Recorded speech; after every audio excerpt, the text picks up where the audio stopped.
I'm going to call this meeting to order. Roll call, please. Councilmember Fitzgerald. Here. Councilmember Alvarez. Here. Councilmember Clark is not here. Councilmember Todd. Here. Councilmember Saper. Here. Councilmember McGrone is absent. Councilmember Smith. Here.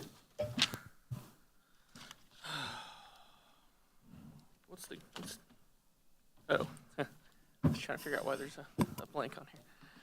There you go. Tonight's Pledge of Allegiance will be led by Councilmember Fitzgerald. No, I lied, and Kim told me beforehand it will be Troop 1354 will be leading this evening. Whirlwind of activity. There we go.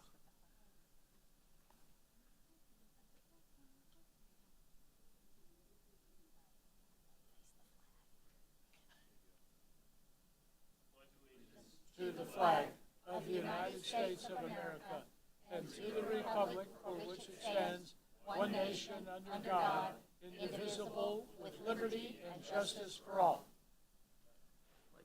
Ron Burgundy over here. Let's go down the script. Okay. What troop was that? Now I think I'm back in order here. No, I'm not. Roll call, Pledge of Allegiance. Approval of agenda. Is there a motion to approve the agenda? Councilmember Smith. Okay. I would like to pull a couple items off the consent agenda. I want to pull 9, 10, and 12. 12. 9, 10, 12. Looks like Connor's grabbing the mic. Could we pull 15 also? 15. And then just for fun, I'm going to do 19 as well. So there we go. 8, or 9, 10, 12, 15, and 19. Any others? We only have a few left. Councilman Saper? Nothing? Okay. Move to approve the You want to amended skip it? agenda. Second. All in favor, please say yes.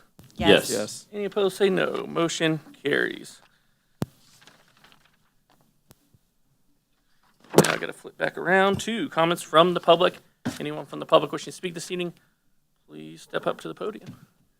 Good evening.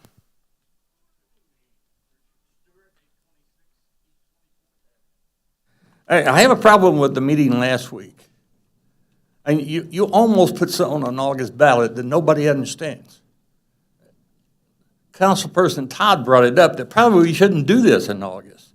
But you came within one vote of doing it anyway. It's ridiculous. And I hope the folks look up that on the internet. All you gotta do is put in special use tax. And what we're going to do, they want to tax things I buy on the internet, or any of you, even though it's not available in North Kansas City. I could see it if it was available in North Kansas City. And special use taxes, the state can have it, the county can have it, and now the city wants it. Can you imagine it? I mean, I think they would want a tax if I drove to another city and bought something, but I wouldn't tell them about it. But, you know, this tax to me is ridiculous. And it would have been totally dishonest to put it on the August ballot without educating the people. Now, if you put it on the ballot in November and they say yes, well, that's tough luck for me. I'll start paying it, I suppose. But the only time I buy from the internet is when I cannot buy it in North Kansas City. We have practically no retail. If you don't eat, drink, or want to be entertained, you got to go somewhere else. That tax for this city is not right. That's all I have. Thank you. Further public comments? Good evening. I'm Liz Ryan, 2417 Erie. I totally agree with Ken. If you look it up, and it would have passed, according to some thought on the internet that I seen, but the number of people who was here was not. But there was people that I have talked to since this meeting that didn't understand it.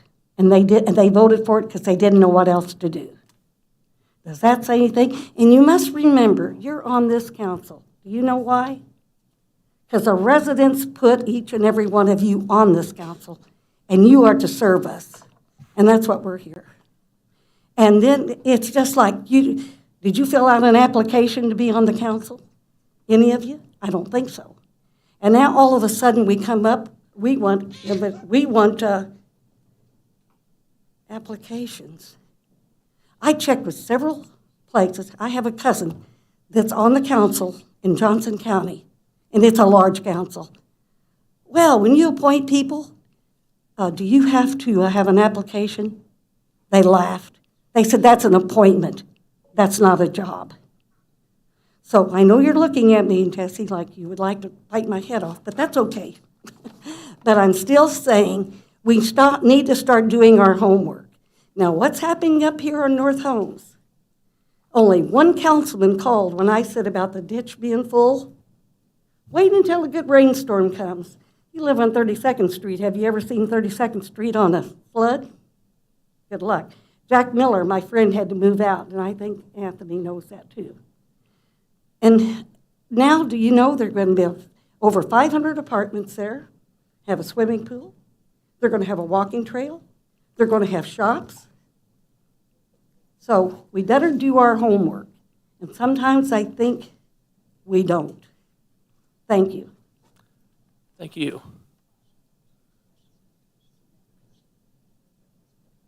Good evening. Good evening, Mayor and Council. George Sluter, 800 East 23rd Avenue. We filled out our consumer survey last week, and I didn't remember seeing anything about electric charging stations on it. And now you're going to have a discussion about it. To me, that would have been a logical thing if you're going to do it. The staff should have recommended it to you to put on the thing.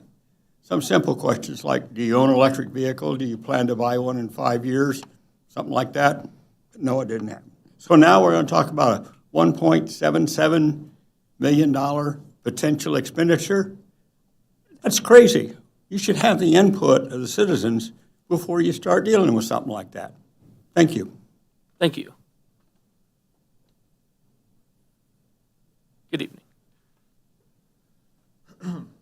Good evening, everyone. My name is Max Mosley, and I live at 2115 Fayette, which is the property directly south of the two homes in the church that the school has recently purchased, I believe with the intention of eventually building a parking lot.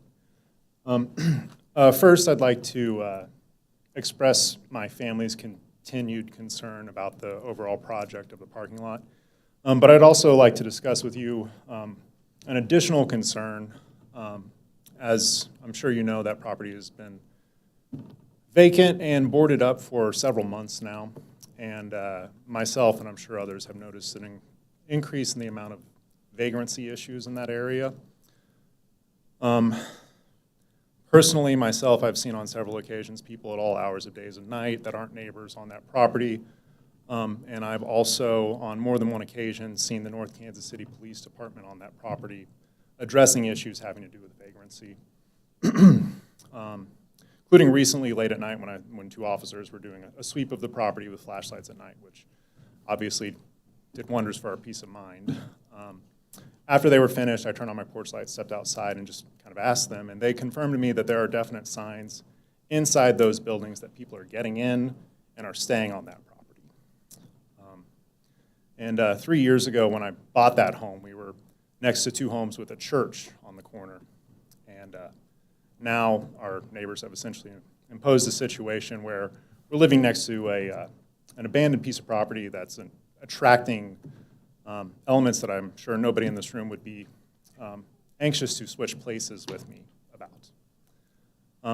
And so I just would like to thank the council for any support that they can give us in trying to request that the school do more than what they have to secure that property for, I believe, the foreseeable future, because, correct me if I'm wrong, I don't believe the school has set a timeline on when any of this project is supposed to take place. So for the time being, we are simply living next to a boarded and abandoned piece of property. And I thank you for any support that you can give us. And I would, with just a couple of seconds, like to go back to the first point and say that we are strongly opposed to a parking lot being in that area, especially so far removed from the rest of the property that the school maintains, because I do not believe that that's going to be to the benefit of myself, the community, but will continue to attract elements that are undesirable, completely avoidable. Thank you. Thank you. Further public comments? Seeing none. Item number 6. Electric vehicle plan discussion. Thank you. And that is going to be done by, Oh, okay, yeah. Good evening, Mayor and Council. Tonight, as a discussion item, we were bringing forward a draft of a study that looked at how public infrastructure for electric vehicles could be developed in North Kansas City. This plan aligns with and advances the goals set forth under priority number 2 in the strategic plan. The city partnered with local engineering firm Olson to first develop this plan and then look at, in the future, how we can obtain grants and funding to help implement the plan. So tonight with us, we have Brian Marshall. He's lead engineer on the project of the plan and to discuss kind of the science and logic of how we got to where we are and discuss some of the potential directions for the future on how we can implement this. good evening. Good evening. So we've got a bit of a summary here in presentation form that walks through the primary points of the draft study that I believe you all have a copy of. It's on. Is that better? Okay, we'll just do it closer so you can hear me.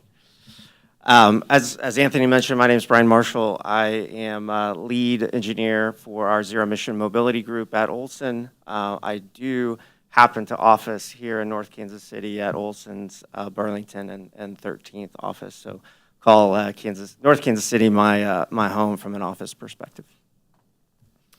So as was mentioned, really the background of this study is really aimed at improving options and accessibility to electric vehicle charging. And that initiative supports growth of EVs and improving transportation sustainability in the region, which aligns with city goals to increase use of alternative fueled vehicles, also including electric vehicles. So I'm going to walk through some of the key elements of the study here, and certainly as there are questions, I think great time to ask those questions, and we can work through those details. So to begin this study, really, I think the primary objective was to understand, hey, what are the impacts of EV growth going to be specifically within this region? And so the plan was informed by potential growth of electric vehicles within the study region. So there are a lot of data nationwide about EV growth. EV growth does change significantly based upon region. So, for example, growth in California, around 20%, is very different than it is here in the Midwest. So this growth model was focused specifically on this study region. There is, unfortunately, not a lot of data available at the study region. So we had to use some cursory information to try to develop an exact understanding of where we sit today in terms of number of electric vehicles on the road, and then project really what that growth will be over time. So one of the first elements was looking at really quantity of EVs on the road. Right now, the estimates for the region are, we'll say, less than 1%. So total number of EVs on the road, less than 1% if you look at all vehicles on the road. However, in 2023 and early 2024 for the study region of North Kansas City, new vehicle sales, which were battery electric or plug-in battery electric vehicles, were estimated around 5.6 to 6%, which is slightly below national average. And I'll talk a little bit as the time goes on, but for our study region, because vehicles which utilize or travel to the region are not just vehicles which originate or reside overnight in the region, we did incorporate some numbers from surrounding communities of folks that would be traveling into the area. Looking at growth of population, we developed 3 adoption scenarios that you can see here, being a low, medium, and high adoption scenario. The high adoption scenario, about 50%, that would be 50% of new vehicles sold in 2036 being battery electric, is roughly on pace with what the current federal administration is projecting or encouraging with respect to battery electric vehicle adoption. So a pretty high adoption rate you can see there. Medium and low adoption rates take into consideration maybe some regional characteristics as well as slowed growth related to supply chain issues, vehicle cost, how quickly manufacturers are coming online with new electric vehicle models that might impact adoption. For the purpose of this study, we looked at using the medium adoption scenario, which equates to just a little over 40% of all new battery electric vehicles sold being, all new vehicles sold in 2036, of those 40% being battery electric. So looking at current infrastructure, I want to kind of talk about two different means of charging. Obviously, using battery electric vehicles, the means of fueling those vehicles becomes electricity, access to the electric grid, but there are two primary ways that those vehicles can charge. One is home charging, so this would be plugging into an outlet at the home overnight, level 1, level 2 charging, which I will touch on and define those terms here in a minute just to make sure that we're all on the same page of understanding. But currently today, about 80% of all electric vehicle charging happens at home. So predominantly vehicles are charged in the home overnight, and moving forward, at home or at residence charging will be one of the primary methods of charging these vehicles. Advantage is you can take advantage of a long time when that vehicle is sitting parked, so you can charge it slower. And if you charge overnight, you get to take advantage of lower electricity rates, which reduce the cost of operating the vehicle. Other option is publicly accessible charging. This tends to be level 2 or DCFC charging. It can supplement at-home charging. So think about you can use fast charging on long trips when you're traveling from Missouri to Colorado, for example, and you need to stop quickly and charge. However, they can also, our public charging can also be very helpful for individuals without access to home charging who may live in high-density housing, who may not have access to charging at their residence because they lease or rent.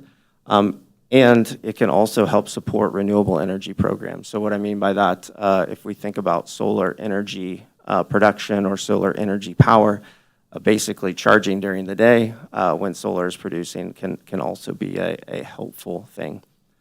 I should note that the purpose of this study is really to address the second aspect of this, being public charging. So how and where would public charging infrastructure need to be placed within the city to support growth of EVs. Real quick, this is a bit of an eye chart, but to define difference between level 1, level 2, and DC fast charging, I've got some numbers there of standard vehicles and really the time that it takes to charge those vehicles. Point to take away from this is level 2 charging, which is 480 volt charging, is typically in the range of anywhere from, we'll say, 2 hours up to 18 hours to charge, depending on the speed. That's the predominant type of charging that we evaluated for this study or recommend for this study. Level 1 was not considered as part of this study because it's standard 120 volt, and on commercial properties, you typically have access to 208 or 240 volt. We did, as you'll see, consider some DCFC charging, which is fast charging, which can get charging times of vehicles down to 20 minutes, which is very helpful in some applications. Generally, cost increases as you go from left to right in this slide here, just for reference. So starting with a current look at charging infrastructure availability, in the North Kansas City region, we looked at all of the existing charging infrastructure. So this slide here is a map or layout of the city, and they're a little bit difficult to see, but there are blue boxes representing where current charging infrastructure is available within North Kansas City. These charging stations are predominantly the Evergy Clean Charge charging stations, which Evergy put in place several years ago now. They are all level 2 charging stations. And in total, across all of these sites, with the number of chargers at each location, there's approximately 40 plugs within North Kansas City today. Quick question on those. Yep. Did you evaluate if those are in working order now? That is a great question. We did not evaluate whether or not those were working. Okay, at the time I'm of the not study. sure. Just, yeah, as Yep. time goes on, there seems to be a. Yep, that's a fair question. Yeah, so that 40 is Failure. just total number of plugs. It does not account for availability of what those are at any given time. One other item to note here with the current Evergy Clean Charge Network, there is no plans right now for that to be expanded to new locations. There are the potential to expand quantity of stations at individual locations if necessary moving forward. That's from a conversation with Evergy, but something that they would be ultimately responsible for and manage. But I do think it's important to note that there are not plans at this time for them to expand locations for their current charging network. So taking kind of the current picture of where charging stations are, looking at what that medium growth of EVs might look like, we also included some estimates around what vehicle mix would be for the region. These are really a lot of details in the analysis, but I think important to understand just background for assessment. For the assessment moving forward, we assumed that 70% of vehicles would have access to home charging, and that public charging for those home access vehicles would still require about 20% of total vehicle charging. So really what we're saying here is that as time goes on, we're assuming some less dependence on at-home charging, but still a significant dependence on at-home charging for folks that are using EVs. And I will note, I think, one of the unique things that, for Kansas City, North Kansas City region is the fact that there's a relatively small percentage or small number of folks that are residents here versus a large number of folks who commute to the area for work, for retail, for shopping, for dining, et cetera. And so, providing this public charging access is something that can support a large number of people who are visiting here on a day-to-day basis. This chart here identifies, again, that medium growth of EVs. If you look at the black bars, those are year-over-year increase in EVs sold as a percentage of new sales. So you see it growing to approximately 42% of sales in 2036. The green bars then represent the percentage of total vehicles on the road that are battery electric. So you see if that growth rate continues by 2036, approximately 19% of vehicles on the road would be battery electric.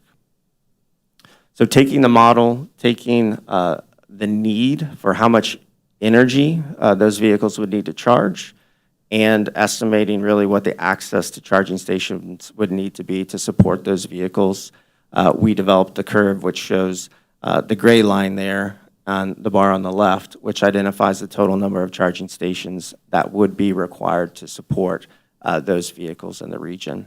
And as you can see, it creates a pretty big gap in terms of total number of charging stations to support those vehicles.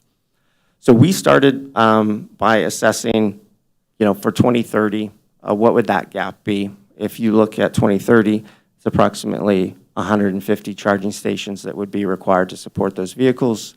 And if you remember, we've got about 40 in the region today. So you can see over 100 plugs in terms of gap for need that would be needed in the region. So next question is, or portion of the study was evaluating for those charging stations, where within the study region would make sense to place those. So if you look, here's a map of the region, and this is a color-coded weighting. So I'll explain how this works, and then you can kind of see how it comes together. But we used a series of different weighting criteria to evaluate where within the region would be good places to place charging station. And that included factors like traffic. So where are high traffic regions? Where do vehicles travel? It takes into account land use, as well as something we'll talk about here in a minute, but grant merit criteria. So with most of the competitive grants that are available in this space, those grants come with, we call it merit criteria. So criteria for siting charging stations that's advantageous to usage and growth of vehicles, which we'll touch on. And it also considers other factors like multimodal transportation and how those will grow within the region. Also considered, we had conversations with city staff to understand different growth within the region and where new development would occur and there'd be opportunity to add charging infrastructure. So in summary, taking all of that merit criteria, we developed a scale 1 to 5. Higher the number, the more criteria a specific site met in terms of need for future charging. Lower number, obviously lower criteria, and you can see on the map here really where the priority zones were. One thing I should note, you do see the existing charging stations on this map.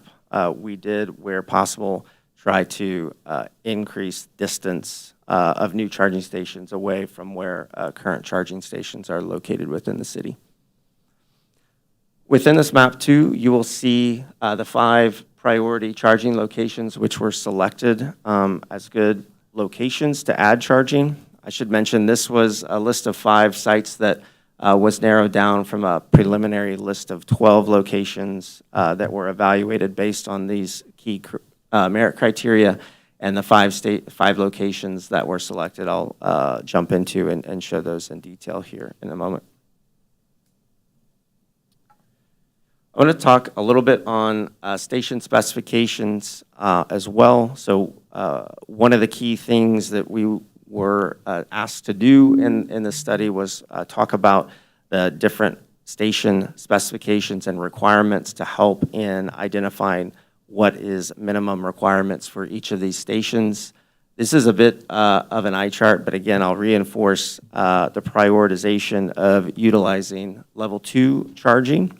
And again, if you look at that typical vehicle charge time, 2 to 8 hours on level 2 charging, that aligns very nicely with a typical dwell time or someone stopping and dining, or at that 8-hour range, somebody being within the region for a day's worth of work. So really, again, targeting the charging station type to meet the user needs within the community.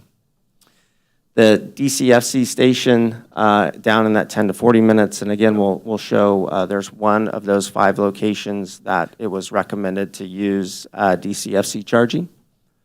And then other elements here, one of the things that is talked about a lot right now is charging connector standards. So there's been a fair amount of movement in the auto industry right now on coming up with a standard for a type of plugs. And we have highlighted here really the 2 options and the recommendation to use the NACS, which Where is are the they in standard. that process, in standardizing that? Great question. So currently, the NACS, North American Charging Standard, also known as the Tesla standard, highest number of vehicles utilize that. It's obviously the Tesla standard. Most major American automotive OEMs have committed to move to that standard beginning 2025 and 2026. They are still producing cars with the old standard today, but the motion is solidifying around the NACS moving forward. Councilmember Smith.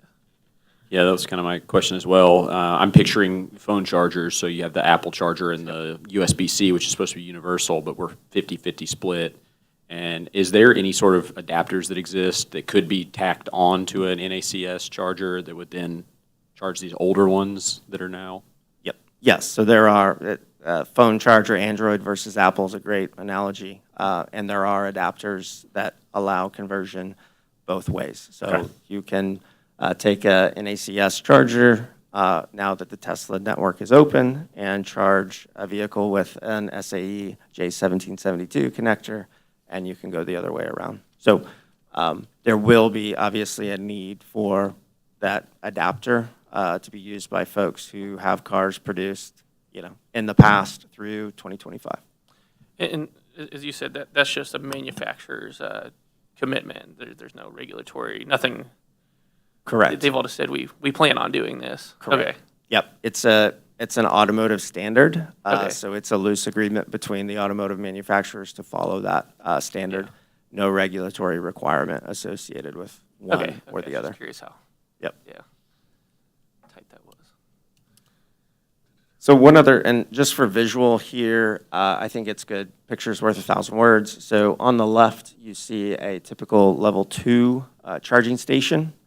And then on the right, a typical DCFC charging station. One thing to note with this, level 2 charging stations are significantly smaller, obviously because of the lower energy, amperage, and voltage that they require. DCFC stations do require pretty significant real estate and infrastructure to put in place. They also require pretty significant footprint in terms of rectifiers and other equipment. So for rule of thumb, for every 4 DCFC stations, you're going to need about a parking spaces equivalent area to house the equipment to support those stations. One other thing I want to just mention here in setting up the discussion around looking at the specific sites.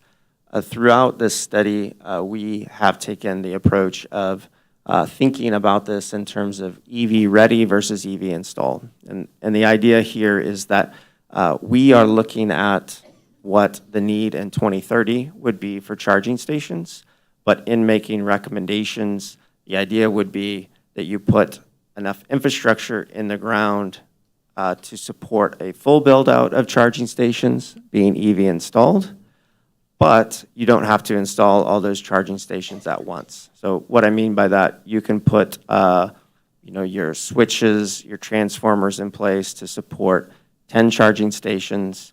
You can only install maybe 2 of those at day 1, but you have conduit and other things in place that makes it easy to install charging stations as time goes on without having to dig up ground and rebuild things. So EV ready are all those spaces which can have stations installed in the future. EV installed are locations that have EV in the ground ready to charge vehicles. So let's take a quick look at the preliminary sites that were selected. First one, North Burlington Corridor. So this is off of Buchanan and 29th Street. This would be on-street parking, so applying on-street parking and having charging stations really on the side of the road. The sidewalk would have to be extended, obviously, to continue to allow pedestrian traffic there. But this location includes a number of stations that would be supporting both business in the area, but also significant growth of future high-density residential, which to date, there's no charging access here on the north side of Burlington Corridor. And I'll summarize all these locations here in a minute, but we'll get the high-level look at these. And one other thing I guess I will touch on here before we go through. These, I would say, are preliminary recommendations. And what I mean by that is they are a rendering of what it would look like to put charging infrastructure in this location, meant to facilitate this discussion, or B, facilitate further discussion with business owners, residents, or others in these areas to identify the exact needs for these small areas of where charging infrastructure needs to go. So these are, again, renderings to help understand what it would look like in this area and help develop the cost associated with doing this. Moving these charging stations around in the general area that we described here would largely yield the same overall cost. But again, we want to give a picture for what it looks like in these priority locations.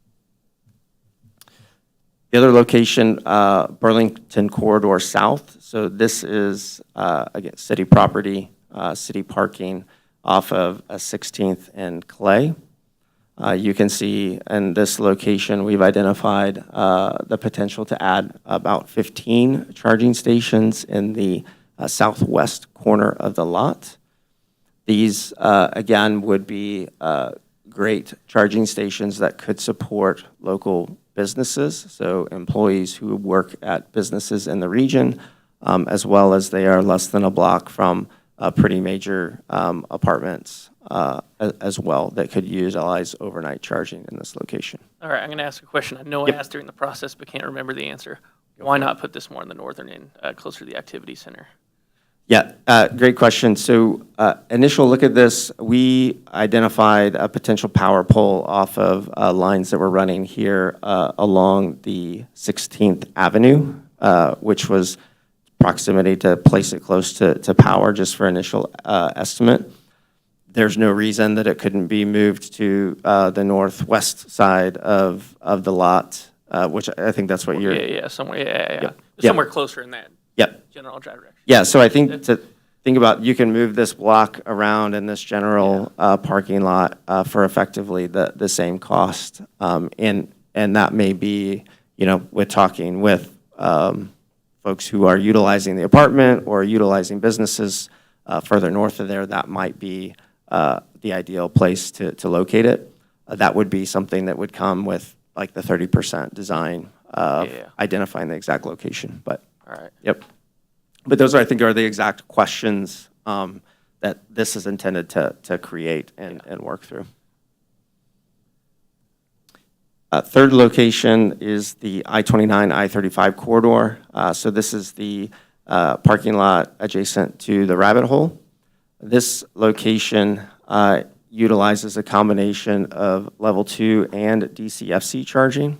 So with this being right along the I-29 and I-35 corridor, that corridor is designated as an alternative fuel corridor, meaning it's been prioritized to add, I'll say, alternative fuel infrastructure and charging infrastructure by the federal government, and there are unique grant opportunities associated with the fact that it is right along a corridor. So again, good location for both level 2 charging, which would serve community, and DCFC, which would draw in folks who are using that I-35, I-29 corridor to travel, and this would provide a stopping point for them to get off the interstate, charge for 15, 30 minutes or so, and then be back along their way.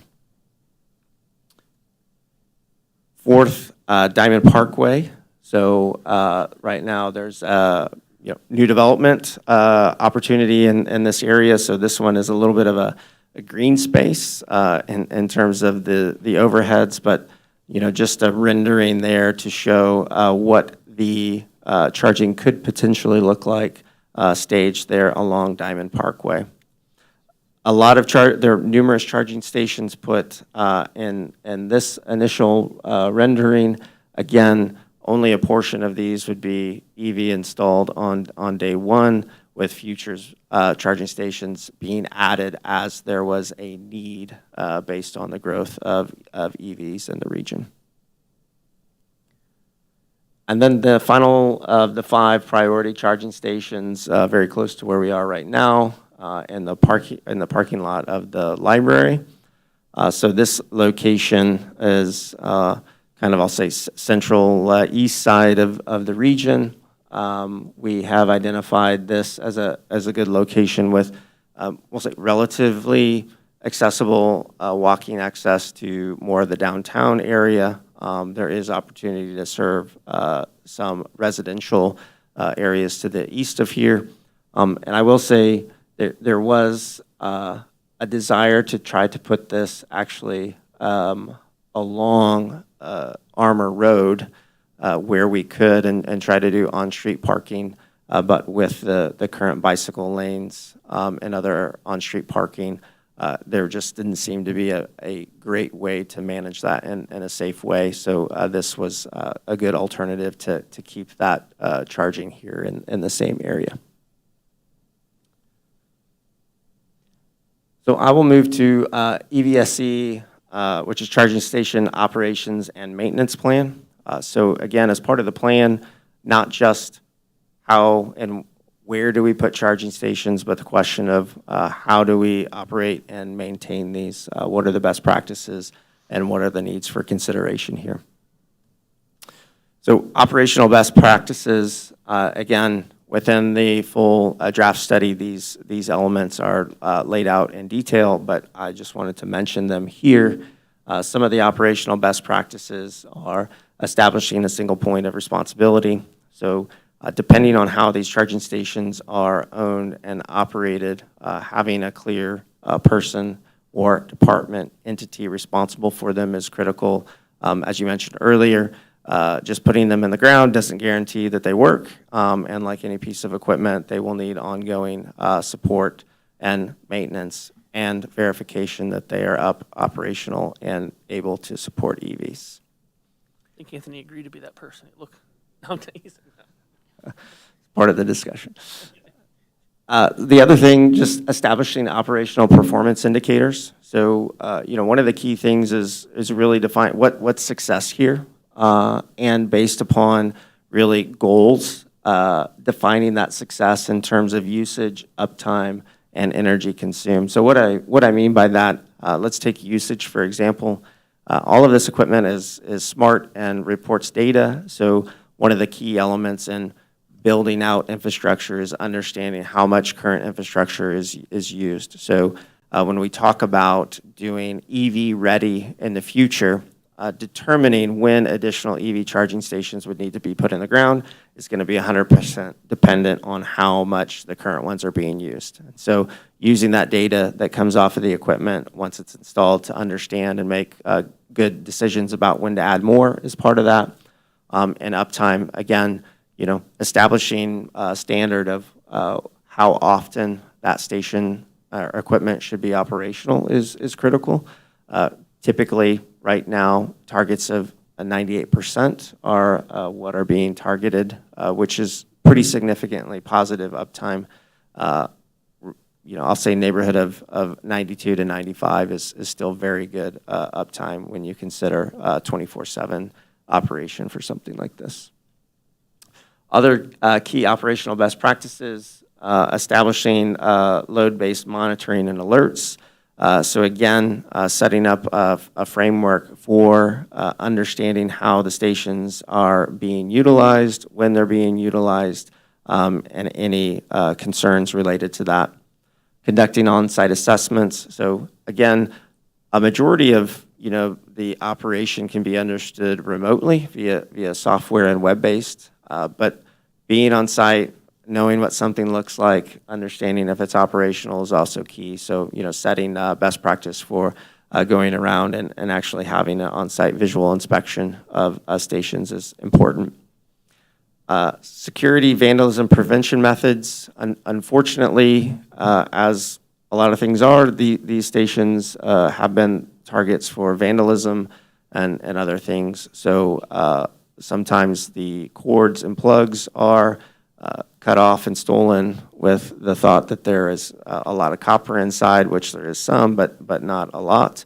They can also be defaced, damaged like any property. So again, in the specifics of these locations, we did evaluate some of these items, but on final design, really looking at lighting, cameras, other security and prevention is important.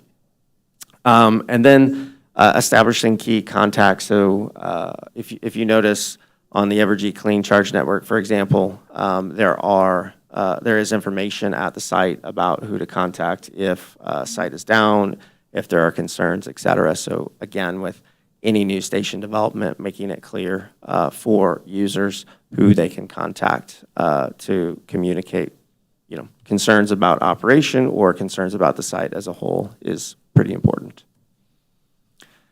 Maintenance items, there is, again, I'll say with any equipment, there are maintenance considerations that need to be accounted for in part of the investment. These are some of the most common maintenance items related to level 2 charging. So again, cord damage or replacement. It is possible for folks to leave cords on the ground, for those to get driven over, for those to be damaged if somebody happens to drive over them or drive away with them. They are, I'll say, smart equipment, so they do have point-of-payment systems, Wi-Fi and cellular networks, so motherboard or just other hardware-related failures can occur and may need to be addressed.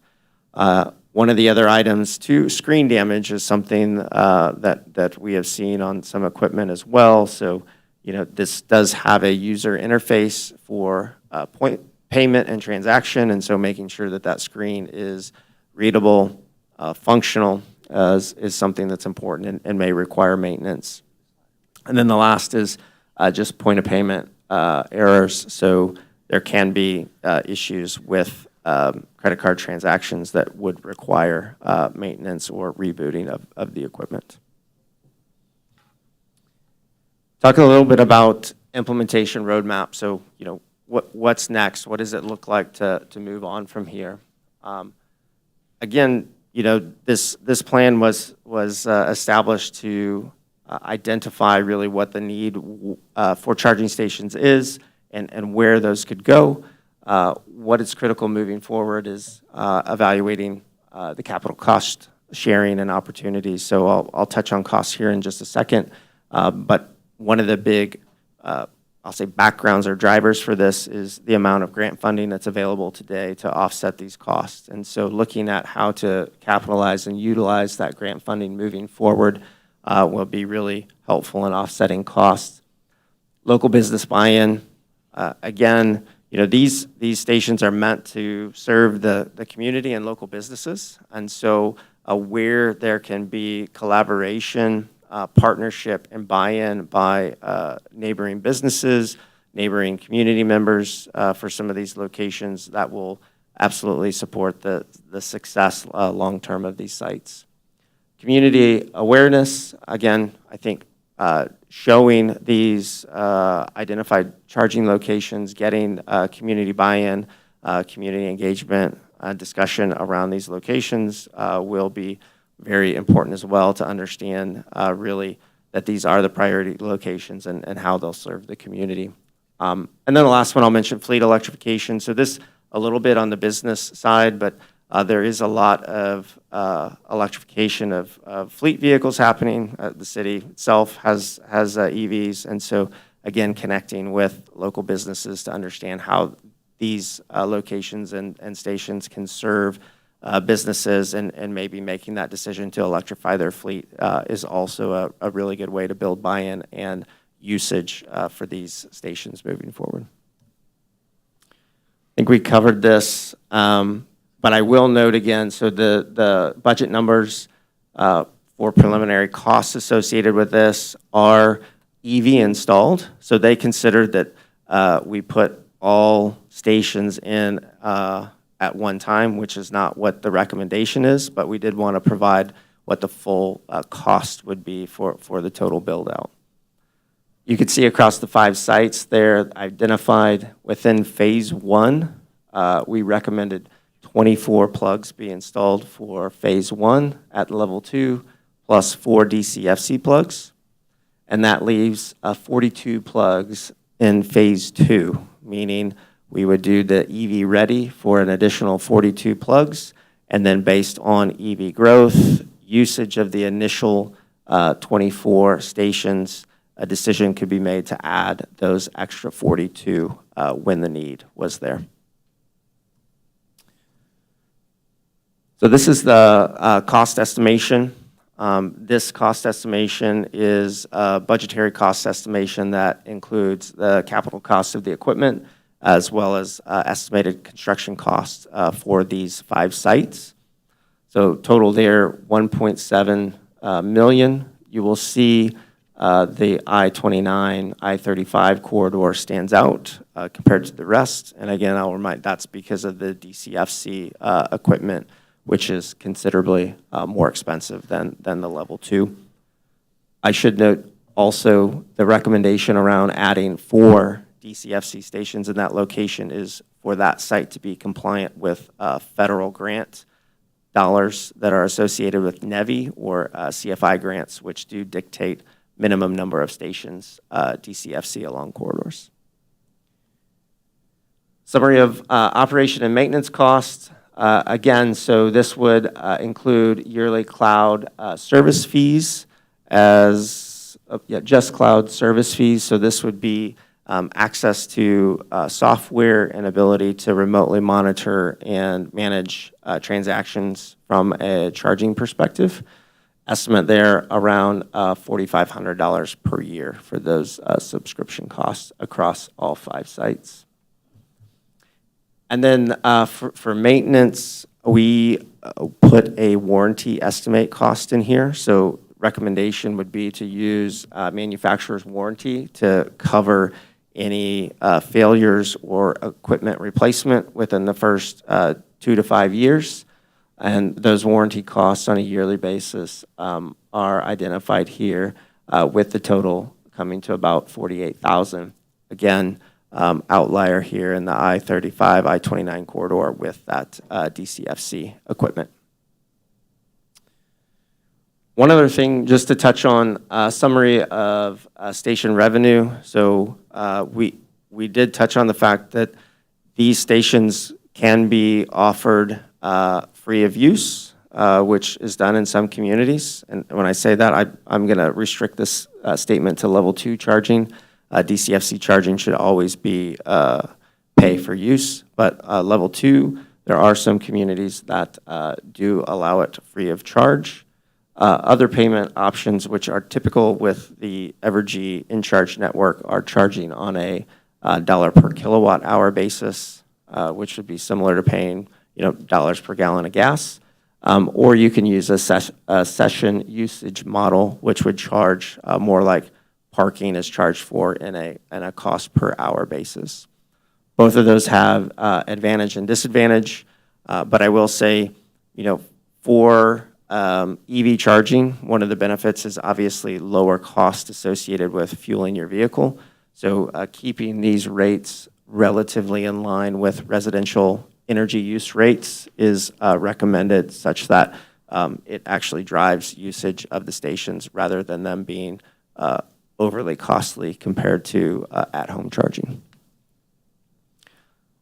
Last here for development or deployment models, there were 2 different models that were laid out in the plan, which requires some consideration moving forward, and that really is who owns and operates the equipment. So there are two options laid out here. One would be city ownership of the equipment. Again, this would be recommendation to pursue grant funding, secure costs for capital, and install this equipment on city property. That can be done in a way where either city takes on certain aspects of operation and maintenance of that equipment moving forward, or can contract that out to a station operator or charge point operator via a contract to manage that operation and maintenance. Other option, third-party ownership. So again, within the general region of some of these locations, you could pursue partnerships with a third party who would essentially pay for capital cost or some type of cost sharing to put that in place, as well as manage the operation and maintenance cost. Again, if this were to happen on city property, obviously arrangements for lease or easement associated with access to that property would have to be worked out as part of that contractual obligation. I'll say general pros and cons. City ownership, obviously, much more control on build-out and initial build-out versus final build-out. For third-party ownership, typically charge point operators are going to have a hand in dictating quantity, type, specification, and location of charging equipment that may not fully align with the goals of the plan that's outlined here. So last slide here. Everyone is still awake, which is fantastic. At least everyone in front of me. Summary of priority I wouldn't funding. turn around. What's that? I said I wouldn't turn around. Okay, well. Summary of priority funding sources, next step. So where do we go from here? Really, this plan was meant to lay out the facts and opportunities when it comes to building charging infrastructure out within the city. So one of the key background elements of this was, again, there's a lot of funding opportunities. So how do we develop the material that demonstrates the city has put the thought and energy into understanding the impact of charging in the region, and that builds basically the case of why grant funding should be provided to the city of North Kansas City. So I think within the plan that has been established, and now there's the opportunity to use this information to pursue grant opportunities. I've got a couple listed here. First three are typically handled by MARC, or Mid-America Regional Council.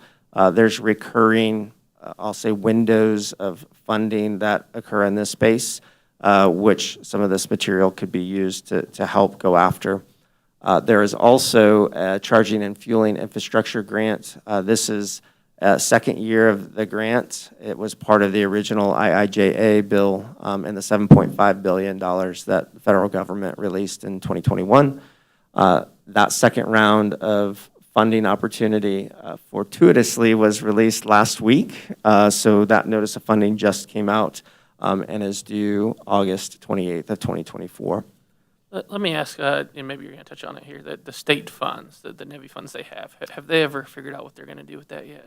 Yeah, great question. So currently, the state of Missouri has not released a program to use their NEVI dollars to address, I'll say, corridor charging. The only site that would fall under the statewide priority plan would be the I-29, I-35 site that we recommended. Other 4 sites would not fall under that program. But no, there is not currently Missouri state NEVI funds available. The CFI, one thing I will note, the charging and fueling infrastructure grant is specifically targeted to, I'll say, support areas that are not currently receiving NEVI funding as one of the priorities for that grant. But yeah, good question. With the CFI grant, for example, and just to give a taste of what the grant opportunity looks like, it's an 80-20 match. So the applying entity, which if City of North Kansas City went after this, would be the city, would be responsible for 20% of the overall cost of the project, and the grant would provide 80% of the funding associated with that project. So just an example, most of the grants in the space have some type of matching program similar to that. So in terms of next steps, certainly I think this was intended to be a discussion and provide information to the council here, but I think, obviously a good priority next step would be to pursue grant funding if the decision was made to proceed forward with some type of charging plan or charging development for the region would be one of the primary next steps. And then along with that, I'll say this site due diligence and community support. So again, going back to I think we've done a lot of work to identify key locations where charging is needed, but certainly, adjusting those locations across a few different blocks or lots based on community input, business needs, those type of things would be great next steps. And the content of this plan, I think, helps support those discussions by giving a recommendation that can be taken to folks and used. So Perfect. that's all I have. There we go. I'm sure we got a lot of questions now.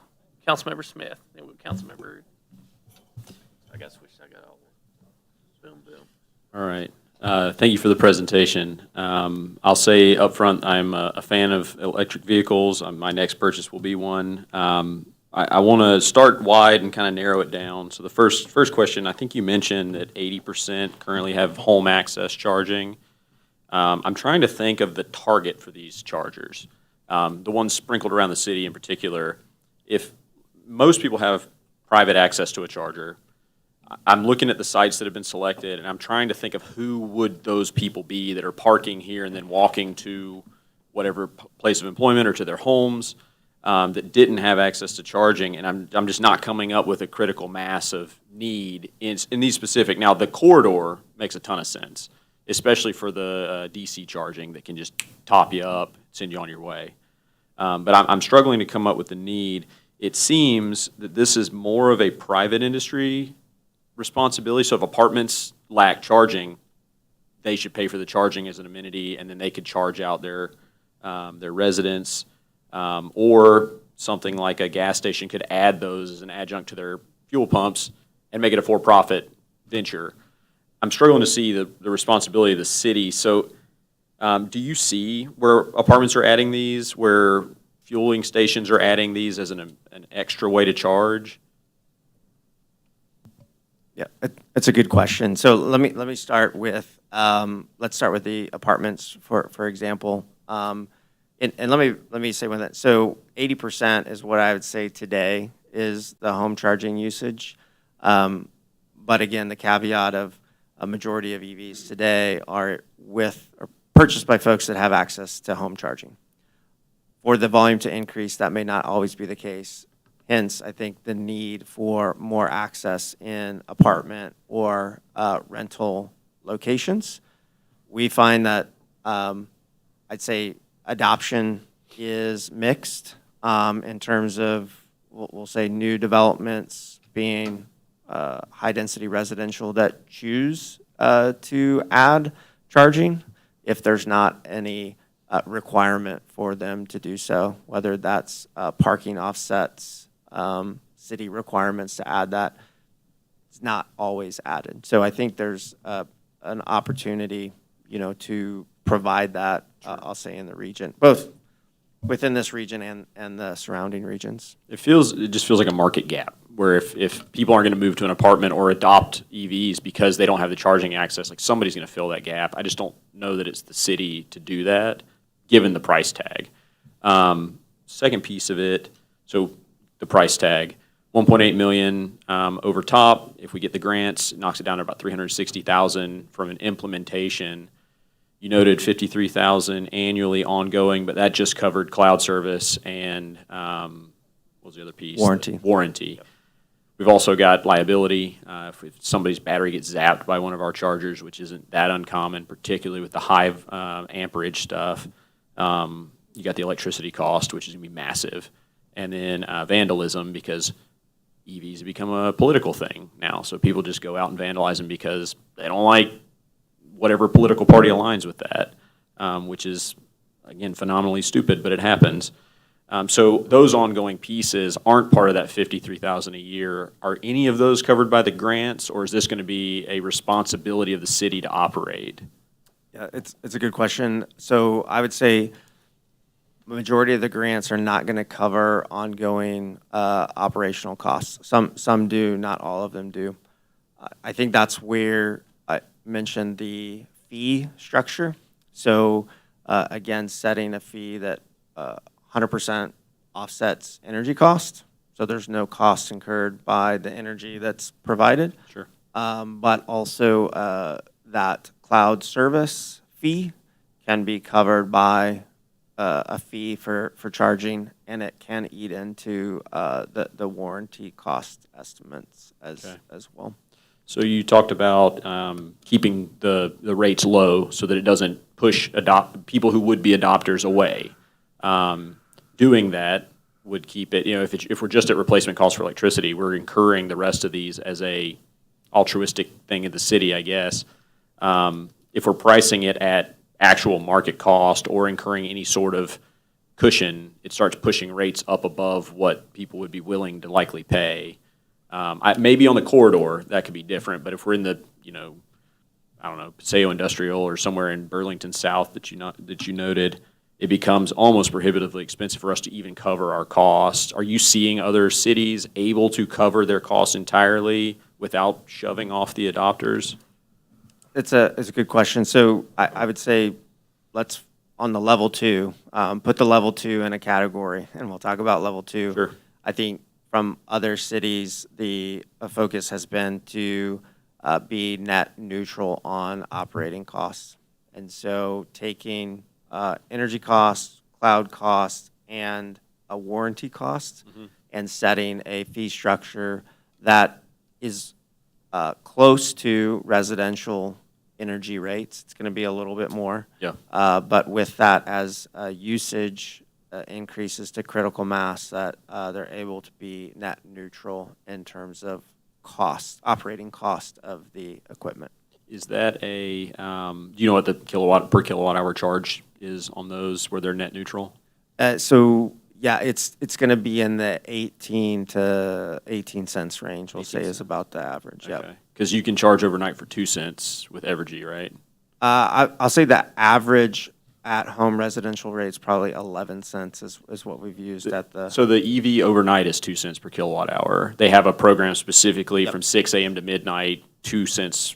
On the time of use. You got hands Say, coming if up. you have something, I will have you jump- step up to the mic though, as jump well, to the so mic. everyone. I should, I didn't look behind me. I should introduce Sean Partain, Hop up who's to the also mic. with Yeah. Olson here, who can answer those questions. Yeah, if you want to just step up to this podium here. There we go. Thank you. Sean Partain with Olson as well. Just kind of wanted to, so that's kind of if you sign up with the program, the average kilowatt hour, in the region, which may fluctuate too, is about 12 cents a kilowatt hour. So still, if you're thinking of about a 100 kilowatt hour battery, a little less or a little more on some of them, you're talking still well below filling up a tank of gas Sure. for the average kilowatt hour. So still a good cushion on there for adopters. I think the other thing I would add on there, in terms of maybe the business case of why do this early on, like was mentioned in the presentation, a lot of people commute into North Kansas City for work, for entertainment, after work, and there may need there may be a need for, topping off your battery as you come into the city. So that may attract businesses that want to be viewed as being sustainable or being green, or people that want to do that as well. That would be, earlier on versus where the private market's going to start to step in. So that may be a benefit there. There's one other thing I was going to add. I guess kind of a question. Do we have a total cost for what the recommended build-out is versus the total build-out as well? Oh, the one with just the ready, not the actual Right. installed? Kind of the combination of the installed and Putting the ready. conduit in the ground? Yeah, the cost is not, there's not a breakout for the EV installed portion versus EV ready. We can do that. Again, the point of doing the total was if you request grant funding, request the full amount. Right. Which is what those numbers were developed that way. Yep, that's a good point. So the other piece is to for me to get behind and green light something like this, I want to get a payback period of some kind. Like, how are we going to recoup that $360K we're outputting plus the ongoing expenses? And we're going to have to crank that 18 cents per kilowatt up beyond maybe up to 30 cents just to start getting our money back to get paid in, unless we're taking the view that this is just something we're doing for the common good, which is certainly a way to think about it. So that's got to be an ongoing discussion. Last piece I had is the Burlington Corridor South one. That's the parking lot at 16th. I can already just see the chaos that could cause given what's going on. And you may not know the history of that parking lot, but it is a mixed bag of things. If we start putting overnight charging encouraged in that space, we might be kind of unlocking Pandora's box, because we've now we've built the parking lot, we discourage the overnight from residents of that park or that apartment building to park overnight, and then we put these in and say, hey, charge overnight.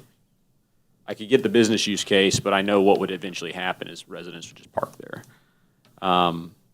So grant funding is the public, you mentioned public or third party, is the public-private partnership eligible for grants? If we apply for the grant and then hand it off to a third party to run it, is that still a viable grant strategy? Or do we have to run it? No, within the grant mechanisms, there are mechanisms for you to use a third-party operator as part of the grant application. All right. Yep. Thank you. Thank you. I said I'd go Connor next. I'm sorry, Councilmember Fitzgerald? Smith Yes. actually covered a number of my concerns here, but I generally like the idea of the EVs, but I am concerned about the cost of this. One question I had, which I think the answer might be no to after that discussion, but is there any examples of municipalities setting some sort of infrastructure recoupment fee on the usage to, I'm looking at budget neutral over whatever the lifespan of, these are for whatever it is, $1.8 million build out. And if you can reduce that with grants, but, somehow recoup that over 5, 10, however long these last.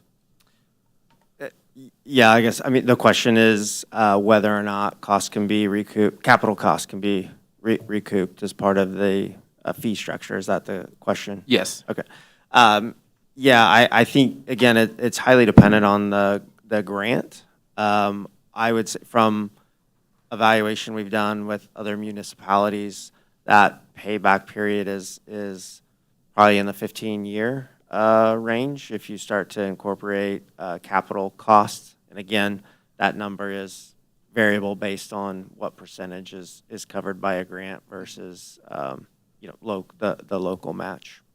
Understood. Thank you. And then just one other question I was trying to think through, I guess related to kind of the useful life of the chargers themselves. Just if we're building out now for the projection in 2036, do the chargers last, 12 years? Yeah, that's great question as well. That I think is part of the reason for recommendation around utilization of warranty or other mechanisms which cover operation over a period of time, because the life of the equipment is variable at this point, but the technology is developing. But I would say 5 years is probably a fair target to start with on life of the product without replacement of certain components or parts with the equipment. Gotcha. Thank you for clarifying that. Councilmember Saper. There's a distinction between public and publicly accessible services. We do have a model in place for getting energy into vehicles that's paid for and managed by the energy producers and their wholesalers. It's called gas stations. Now, I have yet to see an argument why it should now become a city responsibility to do this. Do you have one? It's a good question. I can provide an opinion. I think, let me back up. The purpose of this study was to identify the location and need. It wasn't necessarily to prescribe city investment or ownership and operation. And I think that's dictated by the, the two scenarios at the end, which are, one, city could own and operate, or city could pursue partnerships for grant funding and have it operated by third party. Or the Effigy model of having the producers who are making the money selling electricity would provide the access points. Yeah. Or their wholesalers, as we do currently, to get energy into our vehicles.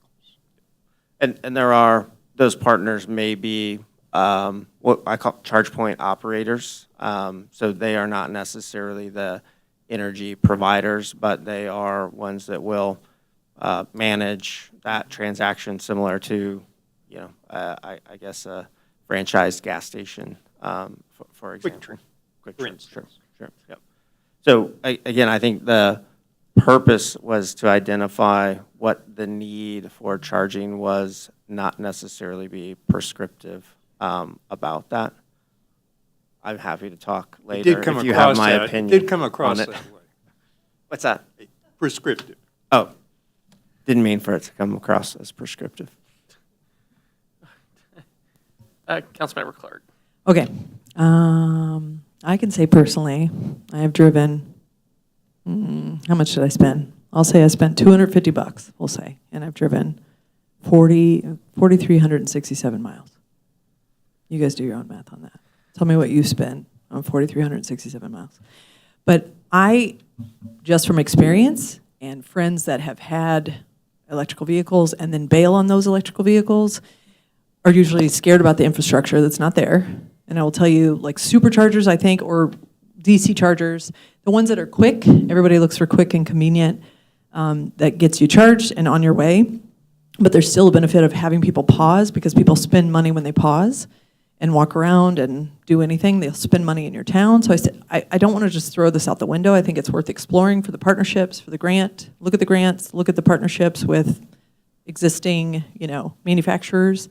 Because the only close like DC stations that I know of that I'm guided to by my car are in Liberty or Belton. That's like the expanse of it. And I would love for one to be right here. It like removes the fear, and knowing that we have a stadium there, the women's soccer stadium and all the downtown infrastructure, everything in between, it's nice that we are such a convenient stop that I think it would be beneficial to really explore this. I appreciate all the presentation, but obviously it can get really lost. And I'm not sure about the level 2, because we don't want anybody parking anywhere I think the benefit is like when you park at a supercharger station, you have this amount of time to charge, and then you got to get the heck out of there, or you're going to be charged like $5 per minute that you stay. That's very motivating for people to get out. So if you have a level 2 and somebody's sitting there for 6 hours, I mean, that I think is left to apartment buildings and, things like that. Maybe they explore grants but I'm open to the corridor and exploring those opportunities. That's it. Thank you, Councilmember Alvarez. I just had one comment. I think I agree with Councilman Saber, the need for the city to provide these stations. With the percentage, such a low percentage that we have right now, sure it's projected that it could raise to a much larger percentage, but that's like a guess or estimate, a projection. We don't know that it's really going to take on a huge amount of people going to the EV vehicles. They might, but we don't know that. And I think that this amount of money is a huge amount of money for the city to even consider to provide those. I think it should be more of a private entity if it does come. I do know that at the hospital, North Kansas City Hospital, they have an underground parking, and they provide some of the charging stations there, and when I go through, they're usually empty. I don't see very many people using them, like while they're working or visiting somebody at the hospital. There's a lot of open spots. So I personally don't think we're at a place yet for this that I would want to see the city invest in these as of right now. I'll just say to Amy's point, often what you hear from a lot of folks is the anxiety. It is, not necessarily to fulfill, but, if I'm going out and about, throughout my day, can I make the stop? Can I make it all? I don't have one, but through conversations, that's generally what you hear. So I do think there's some opportunity to alleviate, some of that anxiety, especially if you put it in the right places, then I think you start to make more of an economic development case, as was kind of brought up. And often, I think the public sector does have a role as a great facilitator in these sort of things, especially when you start to look at the amount of land we own and the amount of parking that we already have in existence, which is required because all these have some sort of dwell time. These aren't a 2-minute, in and out. So I do think there is a role for the public sector to play here as kind of, again, a great facilitator of a large landowner and a large right-of-way owner. And obviously, common good was brought up earlier. I mean, we still provide free parking out there all the time and maintain that for folks and don't have meters on any of our parking spaces. So I think you could make a lot of positive cases to, where the public sector can play a positive role. I'd love the private sector to do a lot of things, but there are some where sometimes a little bit of the nudge can help as well. And overall, this plan was to get us in position to apply for those grants, to set us up and put us in a good place. And I think the way it's laid out, appreciate the work. I think it looks good, and I think it helps achieve that as well. So, I mean, you don't want to have some great opportunity come out, and then we're sitting here, well, now we got to start this plan, because you guys have been on this now for, I don't know, I'm going to say months, I don't remember, many months.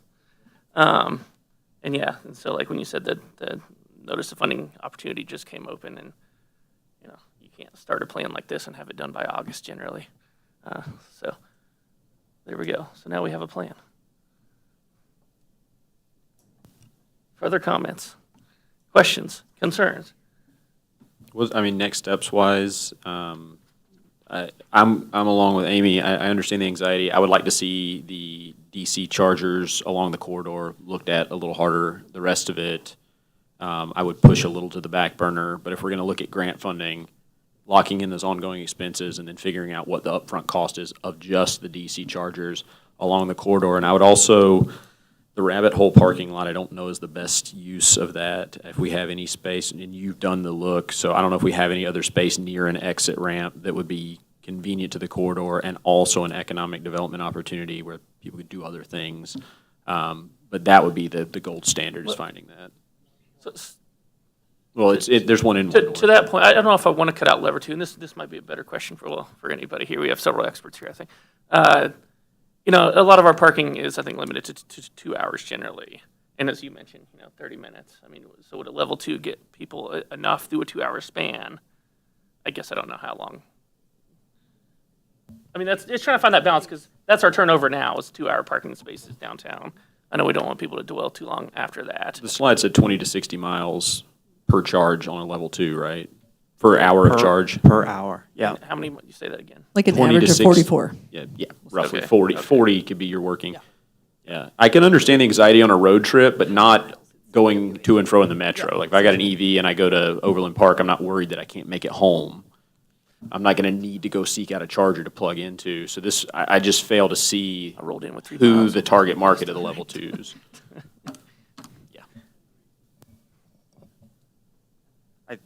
I think the one, Oh. and Sean, you can chime Are in. you guys coming from behind you? I'll say one thing, and Sean, you can chime in. I think there are two distinctions that are important to keep here. One is corridor-based charging, which I think you're touching on, is providing access to energy for EVs that are traveling through the corridor and may need somewhere to stop. Their destination is not this region, but DCFC may provide an economic development opportunity for those folks to stop. The other one is serving folks within the study region or those that use the study region from a work perspective, and that is the level 2 charging. And I think the thing I'd just like to emphasize on level 2, I think there are situations with certain vehicle sizes where I think there is a need or expectation to charge throughout the day or throughout the week just to support day-to-day transportation. And that has to be some mix of publicly accessible charging and at-home charging. It can't be 100% fulfilled by at-home charging. So, again, the decision by the council of how to pursue that, but I do want to make the distinction. I think at-home charging and publicly accessible charging is key to growth and usage of EVs beyond DCFC. I just wanted to add to that, along with, basically that the private sector doesn't seem to be in any hurry to provide this infrastructure, while, it's likely that many residents of the city, many people working in the city, are looking to potentially purchase electric cars. So there, like was mentioned, there may be some economic development benefit, both for people working in the city, for businesses looking to locate in the city, and for people coming to the city for entertainment purposes as well. The other thing I would add is the Horizons Parkway location and others that are close to that exit may be another one to look at for the level 3 charger, if that is something that you all are looking to pursue, and that total number that we gave, the 1.8 million, that can be tailored in terms of the grant pursuit, and doesn't have to be that large number. It can be, if it's 2 sites and it's half built out of those sites, it's going to be a much more manageable number. So I just wanted to add that on as well as a.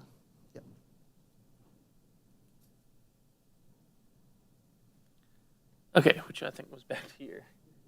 Did you have a question on, what was your last question? What's next? Next steps, there we go. Was there Now a need look from over this at- discussion for I'm not staff, sure who. directive, pursue a grant of some kind? Yeah, I think as Brian was saying, with the grant funding opportunities quickly approaching, we were kind of looking for maybe some direction or recommendations on how to proceed from here. Which one's coming up? The CFI, which is that still split, like what, a corridor grant and then a community grant? Yes, correct. There's 2 elements, one being corridor, which would be focused along the I-35, 29, and community, which is beyond the stretch of that corridor.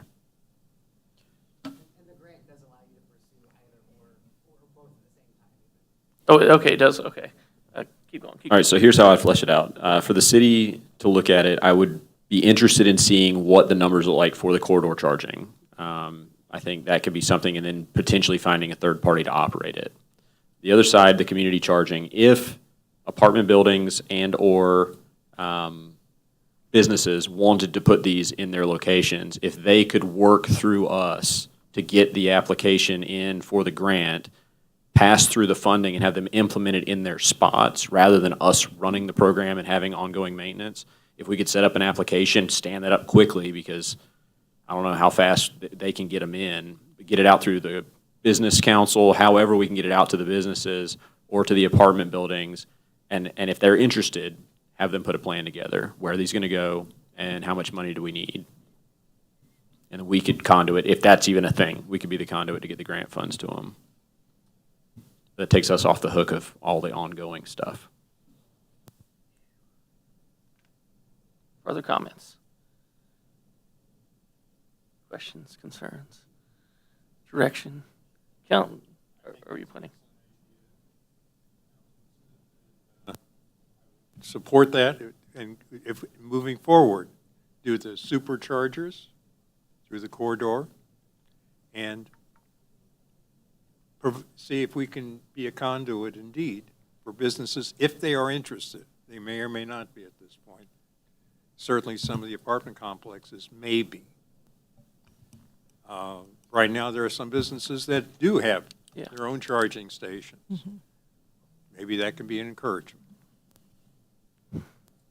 Councilmember Clark. Yeah, just think with more marketing data, a lot of businesses would maybe be open to, if there's also grants and things like that, into that partnership, because if I'm going to go select, even at a level 2 charging, if I'm going to go, maybe I don't want to supercharge because I do want to go eat, and I want to be able to leave my car for a couple hours in a 2-hour spot that could charge and know that I'm good to go. I get to go inside and eat, patron the location, and then take off. And that could be a thing, because that network is a part of marketing. They're like, here's where you can go to charge and eat. So just keep that in mind. Here we go. So I guess what was there? Oh, yeah. There, that was just, there we go. All kinds of thumbs up, but I think what you have to take a look at probably is what those grants actually look like and what those requirements are, and probably bring that back to council as well, so we can have a little bit more, probably in-depth conversation on what we'd be putting in for. Because if the notice you said already issued, we'll So all the and this is like a second round anyway, so all the requirements and everything are out there for these grants at this point. Yeah, that'd probably be helpful to bring back, and then we can have more specific tailored conversation to the programs.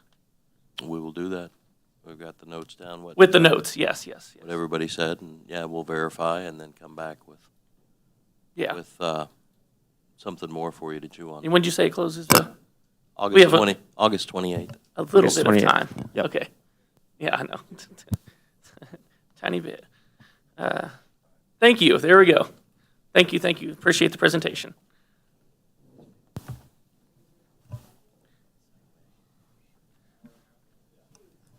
Watch, the ironic part of this will be a 2-hour presentation. Item number 7. Item 7, length of time for agenda discussion items. Councilmember Amy Clark. Councilmember Clark. I will be introducing this through interpretive dance. No. Just recognizing some time ago, we changed the ordinance, obviously, to start the meetings at 6 p.m. And I think the goal at that time, maybe I'm alone on this, I thought the goal at that time was to eliminate the time between when discussion items ended and we were kind of standing here, optimizing that gap between so that we jump right into the council meeting. I feel like we've just hit a point where I won't go all through it, we've all experienced it, but I'm just proposing, and I'm obviously open to discussion, but proposing that we consider amending the ordinance to start regular council meeting no later than 7 p.m. or maybe by 7:30. I realize this was one discussion item that, led us to this point, but I think it was just the first meeting in May that went on for eternity, maybe till the next day. I mean, and I'm also considering city staff that's like, hi, we got here at 5:30. I want to consider all those things because there's a point where cognitive functioning just starts to completely cease. I mean, we're all just like, pop, throwing things at each other. So I want to consider all those things so that we're aware, we're making really good informed decisions, and we're able to really pay attention to the things being discussed. And I'm open. I'll just say, generally, we're going to limit the individual items in terms of like length of meeting and that sort of thing. I generally hesitate on doing that. Obviously, we have the board of directors for this community, and there's only 2 meetings a month. And so like today, we're an hour and a half in, we've decided one item. Like that's all. No, yeah, we haven't even really done that. It's a sort of. And so that's where I struggle on that. I mean, because we are an active community, and there's a lot going on. So it does, some of these weeks get harder to probably get it all done in the amount. I mean, I'd love to be out of here in like an hour every day. We do have a lot of good things happening too. I appreciate that. And I'm also open to sort of when the meeting ends, the conclusion of the meeting. Like we're hitting a point where we can stretch into 11:30 p.m., where we're hitting a point where we're kind of going, what does this decision sort of feel like, after working today? So that's what I want us to consider. We'll see what other comments we got. What do we got? Councilmember Smith. So I would tend to agree with Amy in principle. I don't know if a hard cutoff to the meeting, it's a great suggestion. I don't know if a hard cutoff is the right way because sometimes discussions through the natural course will go a little longer. But taking a look at things like how long a presentation will go. We all get these items ahead of time. I believe that most everyone up here goes through the content, goes through the attachments. And I understand that a portion of that is for public benefit, right? The public is often, if they're watching, tuning in, seeing this for the first time. But if we can truncate the length of these presentations, and I've talked to different staff members, I've talked to presenters, the discussion can balloon out, and that's fine because we're working on like chewing things through and deciding how the sausage is made. But the actual presentations could be much shorter, I think. We could still get time to prep. We get the agendas on Friday, we look through them, we come in ready with questions, rather than going through every slide and every bullet in painful, excruciating detail sometimes. That it would be here's the presentation, we'll zip through it in 5 to 10 minutes max. What questions do you have? And then we can discuss from there. That would drastically shorten it. There is somewhere out there a resolution that limits presentations to 20 minutes. That's a rather aged item, but maybe something worth bringing back again. Councilmember Saper. The meeting that you referenced going on until 11:30, I had a lot of items on the agenda, and it's possible that those could have been looked at in advance and said, well, some of these aren't quite necessary for this particular meeting and been moved elsewhere. Generally, we don't go to 11:30. And making a hard and fast rule is pretty constraining. And maybe just a little foresight, if you see that the agenda is starting to get too chock full, go back, revisit those who might want them on that agenda, see if they can be put on a future agenda 2 weeks later, for instance. That seems to be a more reasonable approach. Further, Councilmember Fitzgerald, then we'll go. Councilmember Alvarez. I guess looking at this from two different perspectives, when we refer to discussion items as what we call them, work session items at 6, that was effectively capped at an hour because we needed to start the meeting. So obviously expediting that is better. I'm hesitant for the hard cap just because, at some point, if you get a backlog of items, we have to get through that. But if we can just make a conscious effort to manage agendas and the lengths of discussions, I think we could get to effectively the same place. Councilmember Alvarez. Yeah, I just want to agree about moving the time up to 6. It would seem like sometimes moving it up to 6, starting at 6, gives us the opportunity to cover more things and discuss them longer because we started earlier, but it does seem to go on sometimes. And if there's a certain topic or discussion that is going on and we keep going back and forth, then I think it should just be moved back to another meeting, maybe. If there's not a hard conclusion, maybe it needs to be further discussion or further research rather than just keep dissecting it for an extended amount of time. I would agree with that. Councilmember Todd. Yes, I have both a comment and a question about this. My comment is, I know, Ms. Ryan, you made a comment that, we really should be expected to do our homework. And to be really frank and honest with you, I think this is absolutely a council of homework. I know that this council reads those emails, clicks on all those links, looks through all those presentations, and if you're anything like me, then you start Googling words and acronyms that you have no idea what they mean, or you text somebody and ask a question, or you email our incredible staff of experts to get some additional feedback before we ever get here. I agree with the standpoint that the discussion items to me are for, and when we present it in this forum, should be for the community benefit. However, I also want to state that community members get really bored watching it when we've only worked on one discussion item, or even when we've had the same discussion item brought back to council 4 times, 5 times, 6 times, they're checked out. And so they watch for maybe an hour, maybe an hour and a half if we're lucky. If we can get them to engage at all, which is a hurdle in and of itself, then they check out because they've, been hearing about the history of something for an hour. And it is incredibly beneficial information for the people whose job it is to do that homework and dig in and do that. But when we are doing this in that public forum, I do agree it should be for the public to really engage and be able to hear the things that actually impact them. So the question that brings me to is, because I wasn't on the council prior to that decision being made, what did you do when that time was up previously? Did leftover discussion items get booted to the next agenda? It depended on the item. Sometimes we ran over, sometimes we didn't.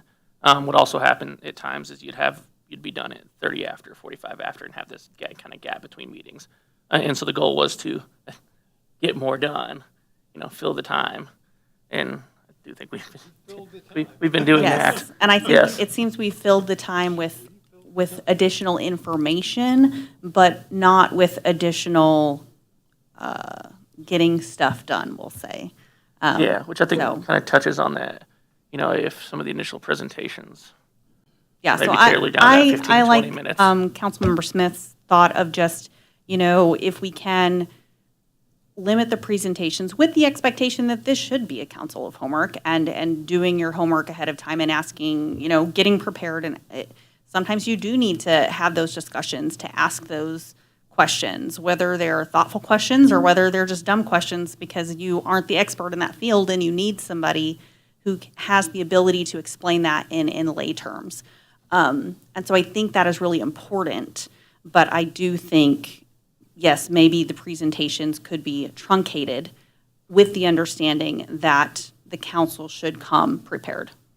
Yeah, and I don't want that to sound like either that council's restricted from debate, right? If council wants to talk about something for 7 hours after a 15-minute press, then go for it. Everyone's going to hate us, but it is what it is. There you go, Councilmember Smith. So I don't want this to feel targeted, but it might. So today's presentation was 53 minutes long, and I think part of that is we have people who have been doing the study, they've been living this data, they want to tell us everything they just learned over the last few months, and sometimes it feels like it takes a few months to tell us.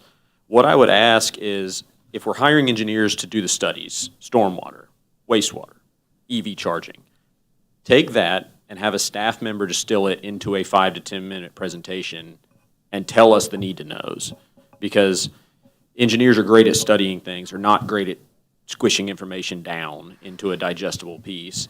And it was the same with the stormwater study. There were so many acronyms in that thing that I had to Google on the fly, that if Anthony was presenting it, I think it would have been much more digestible and a lot quicker. And so I would like to see that as our kind of standard going forward, is to take the expert stuff and distill it.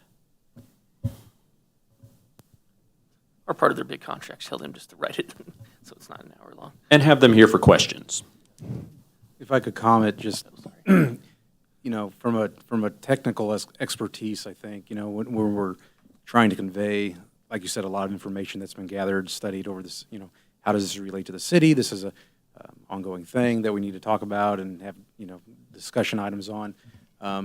Conveying all that technical information and then having a discussion and then getting that feedback, I think for us as staff is very important.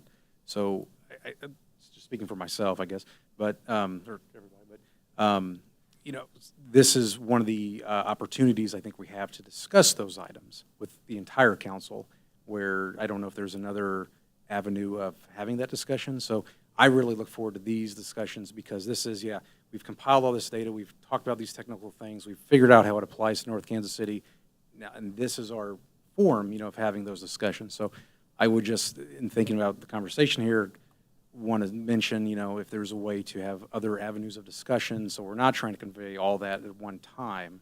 Because, yeah, I agree, yeah, it's hard to convey all that in one discussion item, especially when there's 2 or 3 and other items to be discussed. But I don't know if there's another way of transmitting that information where the entire council can then, you know, but again, this seems like the one time we have to do that. So that kind of, I think sometimes for us as technical experts, gives us that one only opportunity. It feels like a multi-tiered approach. So like all the information is in the packet, right? If we're looking through the slideshows and again doing our homework, it's all there. Like we can go through and see everything that was recommended, and then for public benefit, running through the like 5 or 6 locations they picked out, the basis of the need, and the importance of corridor charging, and that there's a grant available. Pop, done. And then we can ask questions based on what's in the slideshow, and that's a much shorter situation. But it's all there. Like all the information is there in the packet. That would be my preference. Sounds like an executive summary. Yeah, executive summary. And then with the strategic plan, since we do that on a rolling basis, at the top of the last one, I asked if we could go, you know, hey, we've all seen this. Can we just ask questions as needed? And it's, again, all in the packet. But we went through one item at a time, and it took a little over an hour, I think. I asked that, so no, auditor said there's also significant updates that occurred during that were not on that sheet either. Well, of course, touch on those. Touch on the significant stuff, but it's skipping the rock across the top rather than going as deep as possible. And if we want to take it deeper, that's the discussion. That's all my guess. Thank you. Councilman. Yeah, I guess to expand on that, because I appreciate everybody's input, obviously. I'm not here to just be staunch about it. It's just I want us to consider. And I think, I don't know, what my mind goes to is kind of the idea is that gets filtered through staff, right? Like you get your hands on it first, I assume. Like you're like, okay, Olson, thanks for this presentation. I'm gonna look through it. This looks pretty good. I kind of think like in a one-pager, kind of the idea, like a marketing, sort of rule is like, give me the one-pager with the backed up data. The data's there if you want it, but the one-pager says the highlights of what we want to know, concerns that you have, benefits that you have, how it ties into a strategic plan, what you've noticed. Here's our feedback from staff. Here's our concern from, economic development. Here's our concern from this side. Give it a little blurb feedback. That would help us to kind of go, okay, let's explore that further if we want to explore that further. I think those sort of things would help focus the conversation if we're not willing to parse down a presentation, I guess, but just kind of going, here's what we've noticed, up to you, what you guys pick through, what decisions you want to do, but I think that's helpful because throughout our agendas, we've always done like a recommendation of staff. Like staff recommends this, but still up to you what we do. We could still discuss this for 5 hours or 20 minutes. And we know there's no way to gauge that. Like, there's some items that we're like, this will be fast, and we're like, wow, that was 2 hours. We had no idea, right? Like, there's just no way. So I think if we start there, that we start with kind of like, hey, can we just fine tune it and then see what we're able to accomplish in that sort of hopeful hour planned amount of time. Because there are just so many things that you can just discuss and be presented and inundated with, and then you get to the items that need to happen, where it's like now we've got those that we worked on months ago that are now becoming ordinances that we're trying to work through as well. I don't know if that made sense, but just to kind of piggyback, I think that kind of ties in maybe what everybody, without putting a constraint, and we can just flush my idea of hard, staunch stops just down the old drain, and that's fine. That's totally fine. I mean, I don't I'm know if we open. necessarily need to adopt something, but I think we can note it, right? And work towards that. No, it's just note it. Yeah, Yeah. I love our discussions. I never want to stop our discussions. I think it's just more on the presentation side, kind of more of thinking of parsing that, and I think that would help. Like maybe that one pager. Love to think about giving you guys extra work, but I'm not thinking that. But just sort of, I think the work in the beginning, right, would help with the work after, so that you can kind of help us help you too, to kind of go, what does this look like for you guys? What is your concern with it right up front? So that's it. Further comments, or are we running out of time on this one? No, I'm just kidding. I looked at this, I told Nessa I'd be home by 8, so I'm going to get in trouble here because we're just now getting ready to get a consent agenda. All right, if you're good and you're closing on this one, then, okay, thank you. Move to approve the amended consent agenda. There we go. Is there a Second. All in favor, please say yes. Yes. Any opposed, say no. Motion carries. Item number 9. Councilmember Smith. Okay, I'll take 9 and 10 as a single discussion if I can do that. Yeah. It's the same thing, the same drum I've been banging on for a long time. I went through the applications. They are reappointment applications, so understandably more sparse than a new appointment application. I still want to see more information than I'm seeing. There's a couple lines in each, and I've done this before, and then a renomination. For the benefit of other newer council people, I would like to see a resume attached. I know it says optional, so I'm not going to hold fast to that on this round, but I want to see that optional removed. It's such a low lift to attach a resume or at least a cover letter of some kind to introduce yourself or reintroduce yourself to the new people. To the point that Liz made, and I appreciate your comments. I promise I wasn't staring bullets through you. I did do some homework. I pulled up Bart German's application, and he has an extensive resume that makes him overqualified for this board. And he's done, from what I understand, a great job. And all feedback on Ken is that he comes prepared, and he makes great comments, and he contributes to the Parks Board. I have no problem with these nominations. It's the form that we're just lacking information. And so I would ask that, I'm not sure if I want to say, like, pull these off until they have one, a resume attached, because it was optional at this point, but I don't want to see another reappointment without more information. I'm not sure you can pull it off anyways because it's my appointment. Of course, no, I mean, just Councilmember Todd. push it until the next time. Yeah, I was just going to say, and I think we talked about this before, but I think if that's something that council desires, then we just make it on the website not optional, right? Like upload your resume. I think it's as simple as that. I don't think right now, they're doing what is required of them. Yep. And so I don't think we can pull an appointment off or take something off of the agenda when someone has done what is asked of them. If we want to change what's asked of them, I think we should do that. And you're right. I mean, like, I look through, it's not, there's not a lot of information. And for someone like me who hasn't been involved in city council for years and years or know these people personally, you know, it is a little hard. But I also trust the people who are making these appointments, especially if it's a reappointment, someone who's been involved in the community, someone who raised their hand even and said, I want to do something. Like, again, I go back to that engagement. I never want to discourage engagement because engagement is what makes community. And when you have people who stop engaging because of red tape or bureaucracy or because people, you know, say things that they don't like, then you have a lot of people who sit around and complain and nothing gets done. So I always want to encourage engagement, even if it's something, even if it's a person I don't necessarily align with. If they're willing to raise their hand and raise their voice and use that in their community, and I'm not, more power to them. It doesn't mean necessarily that, yes, I will just easily vote for you on a consent agenda, right? If the information there is something that I'm in disagreement with, because I also have power in my own voice and in my own vote and all of those things.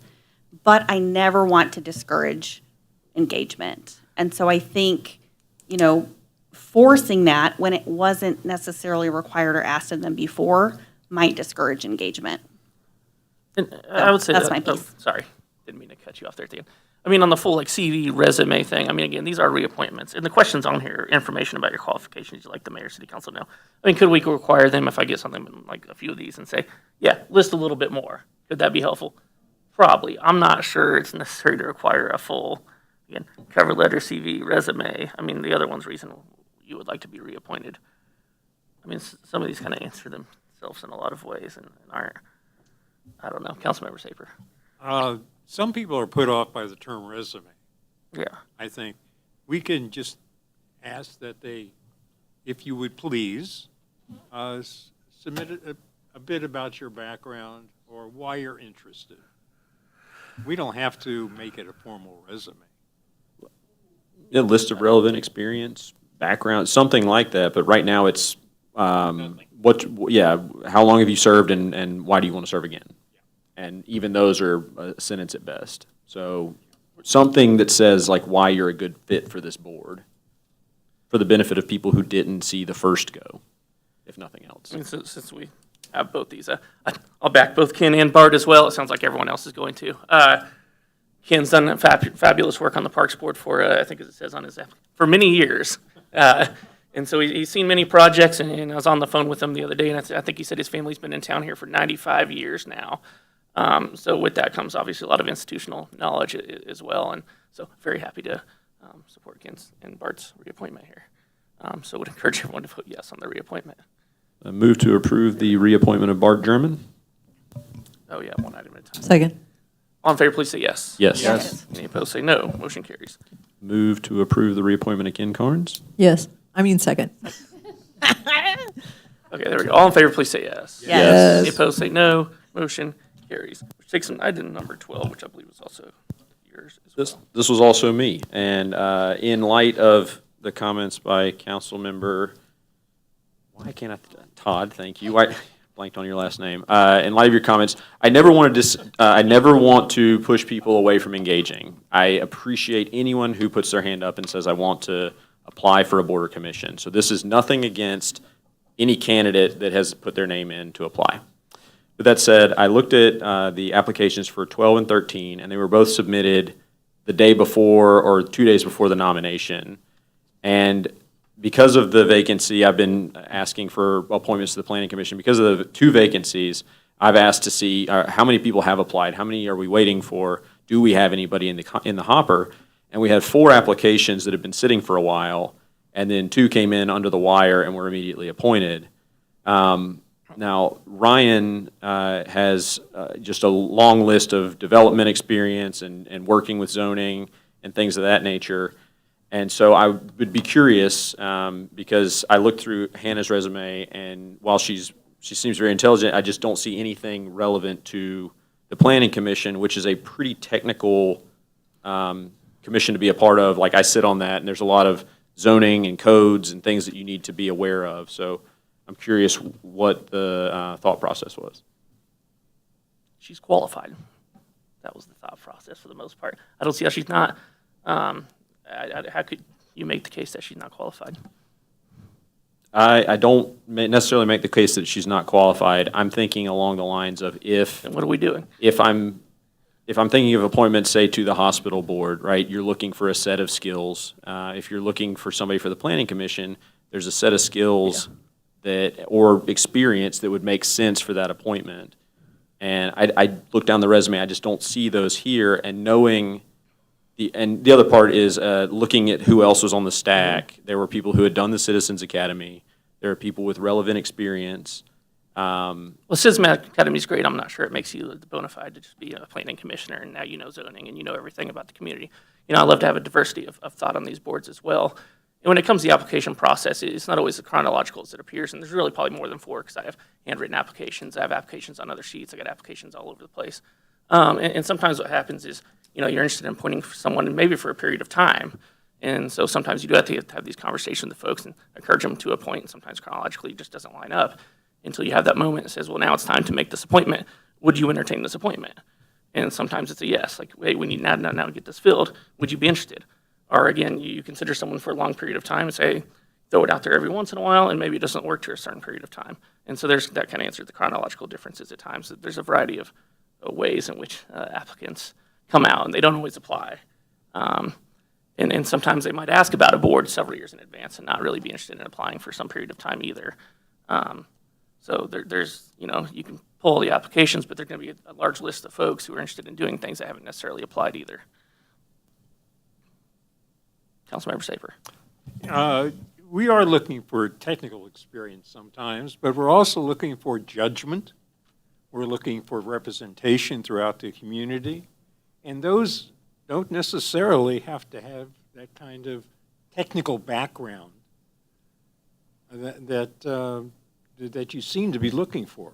I think we can use just the average citizen and their judgment and where they want this community to go in the future, what they want it to look like, as an important factor in making any appointment. I mean, with a similar one, I would stand by my board appointment, ask the council to vote yes on Hannah as well. So, someone wants to make a motion on that, or not? So moved. There we go. Is there a second? Second. All in favor, please say yes. Yes. Yes. Any opposed, say no. No. Motion carries. Next item. 15. Tom. Oh, this is mine. I wanted to make sure I have a good understanding of what the adoption of this plan means. Just, I've mentioned the kind of shocking dollar amounts in the past several meetings, but we're looking at, $57-60 million, somewhere in that range of recommended projects, and, they're prioritized. We might all weight them the same or differently if we went through the same exercise. It's essentially, my question is, how fixed is this plan? Is it more of a, working document we intend to use as a guideline, or is this going to be something we get, 5 years down the road, lose some of the knowledge from our very long presentation on it and start trying to remember why they're prioritized certain ways and that type of thing? It's a guideline, first and foremost, of the areas within the plan, within our city that need the attention. But it's not beholden. You didn't behold yourself or future councils to certain dollar amounts or anything. Not like it's just our roadmap. Not like a we shall, it's a we should. Right. Yeah. It also puts the city in a good position for future grant opportunities. Much like the mayor had stated, you do have to have a plan typically when you're going after competitive grants. This helps align us for those kind of opportunities. Thank you. If no further concerns from me. There goes. Is there a motion then? So moved. Second. All in favor, please say yes. Yes. Yes. Yes. Opposed, say no. Motion carries. Item number 19, I pulled this one. I'm not sure if I'm asking Anthony or Tom on this one. What's the deal with a 60-day extension? Why were we not out for RFP before the end of the contract? It's, Yeah, you're good. I'll be glad to take this one. Okay. In fact, I brought it with me because it was in my briefcase. A draft of this document is dated May the 6th of this year. It would have, meaning to go out to bid for concrete, on-call concrete services for the city. Simply stated, it's not done. Most of it is, but it's not done. Since the major pieces of litigation that have involved the city, there's not a day that goes by that I'm not having to do something to provide something to people. Reading motions and providing background information and documents, and I can't just set those aside and say, well, I'll get those later this week or whatever. And so it didn't get done. So the reason we have what here, it's not to do any major new project. It's to handle anything in the next 60 days that might be deemed to be an emergency by the city. And I didn't have any questions on kind of the action we're taking. It's more so the chronological order of events that led to us having to do just a 60-day extension. But, okay, it sounds like I got most of the answer there. So you had it for a little while here and just. I have. Okay. There's not any question about that. Okay, no further questions. Sorry. I'll seek a motion. So approve moved. Second. All those in favor, please say yes. Yes. Yes. Any opposed, say no. Motion carries. Now I'll let you read. Number 20, Federal Highway Administration Safe Streets and Roads for All Grant Program, SS4A, for a comprehensive safety action plan. Bill number 7852, ordinance number 9649. There we go. Thank you. Good evening, council 45-minute member and mayor. presentation. Yep, I don't have a presentation for this one. It's really brief. Really for you, your benefit to understand what this grant is for. We pursued this grant last fall, trying to develop a comprehensive safe street network and a guidance for this community, which we currently don't have. We have a bike master plan, we have a master plan, but we don't have a safe network study in general. And in order for us to pursue any construction fundings, we have to have a plan in place, which kind of echo what Kim and the mayor said earlier. So this is awarded to the city at the end of last year with $240,000 with 20% of the match for the entire project of a total of $300,000.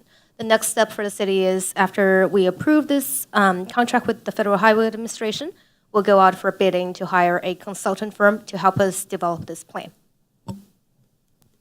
Thank you. Further questions? Seeing none, is there a motion? First reading. Second. All in favor, please say yes. Yes. Any opposed, say no. Motion carries. Consideration of an ordinance adopting and approving an agreement by and between. Did we ask all in favor? Any opposed? Yes. Did I miss that? We did Okay. a first reading. We've done a second now. Okay, by and between Federal Highway Administration and the City of North Kansas City, Missouri for fiscal year 2023 Safe Streets and Roads for All Grant Program. I move that bill number 7852 be placed on second and final reading and passed as ordinance number 9649. And thanks for the work that went into this.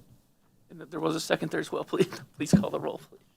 Councilmember Fitzgerald? Yes. Councilmember Alvarez? Yes. Councilmember Clark? Yes. Councilmember Todd? Yes. Councilmember Saper? Yes. Councilmember Smith? Yes. An ordinance adopting and approving an agreement by and between Federal Highway Administration and the City of North Kansas City, Missouri for fiscal year 2023 Safe Streets and Roads for All Grant Program. 21. License agreement with Unite Private Networks LLC for fiber optics to provide redundancy to Harrah's, North Kansas City, being done at the specific request of Harrah's. Bill number 7853, ordinance number 9650. Maybe. Go ahead, please. I think I can make this pretty short and simple.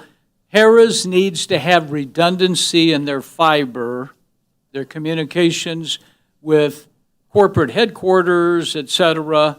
And so Caesars Entertainment, which is the parent corporation, needs them to have this, and they're going to be in city right-of-way to install it, as well as across city property, the city property being property where Harris is located. As we know, the city owns that property, and it's subject to a ground lease.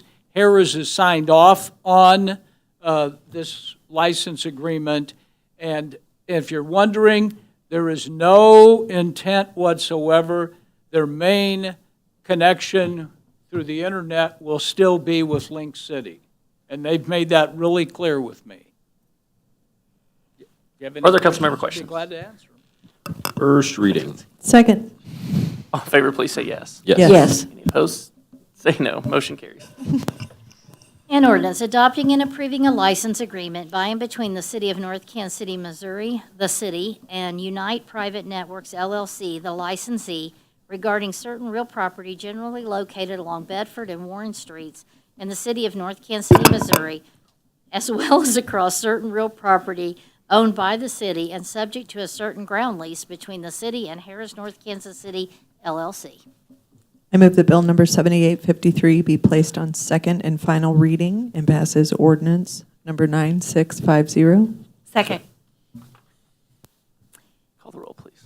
Councilmember Fitzgerald. Yes. Councilmember Alvarez. Yes. Councilmember Clark. Yes. Councilmember Todd. Yes. Councilmember Saper. Yes. Councilmember Smith. Yep.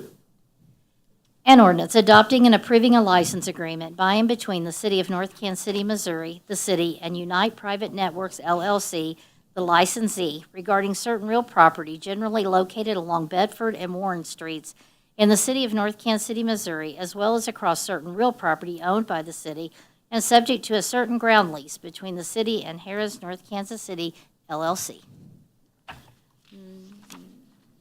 22. Approving accounts due and payable by the city through May 31st, 2024. Bill number 7855, ordinance number 9652. First reading. Second. All in favor, please say yes. Yes. Any opposed? Say no. Motion carries. An ordinance authorizing payment for certain accounts due and payable by the city through May 31st, 2024. I move that bill number 7782 be placed on second and final reading. What's wrong? 7855. Yeah, I specified Oh, on the whoopsie-doodle. one you're written. Or no, or she. 7855, coming at you. Yeah, on second and final reading, it passes ordinance number 9652. Glad I could fail everybody this evening. Is there a second? Second. Councilmember Todd on the second. Now I've lost track of where we are. Are we on the call the roll here? Yeah.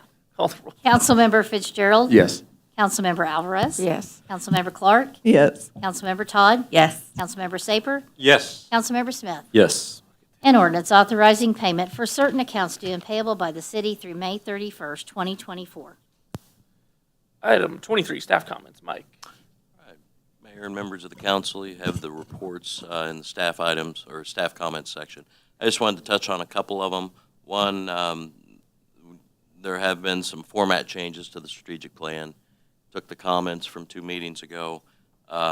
Looking through it, you can see the goals are still there, the priority sections, but we've added action steps, split them out, action dates, and then percent complete. Now, I will say that it's not 100% complete right now. It's still, it's always going to be a work in progress, but there are some gaps.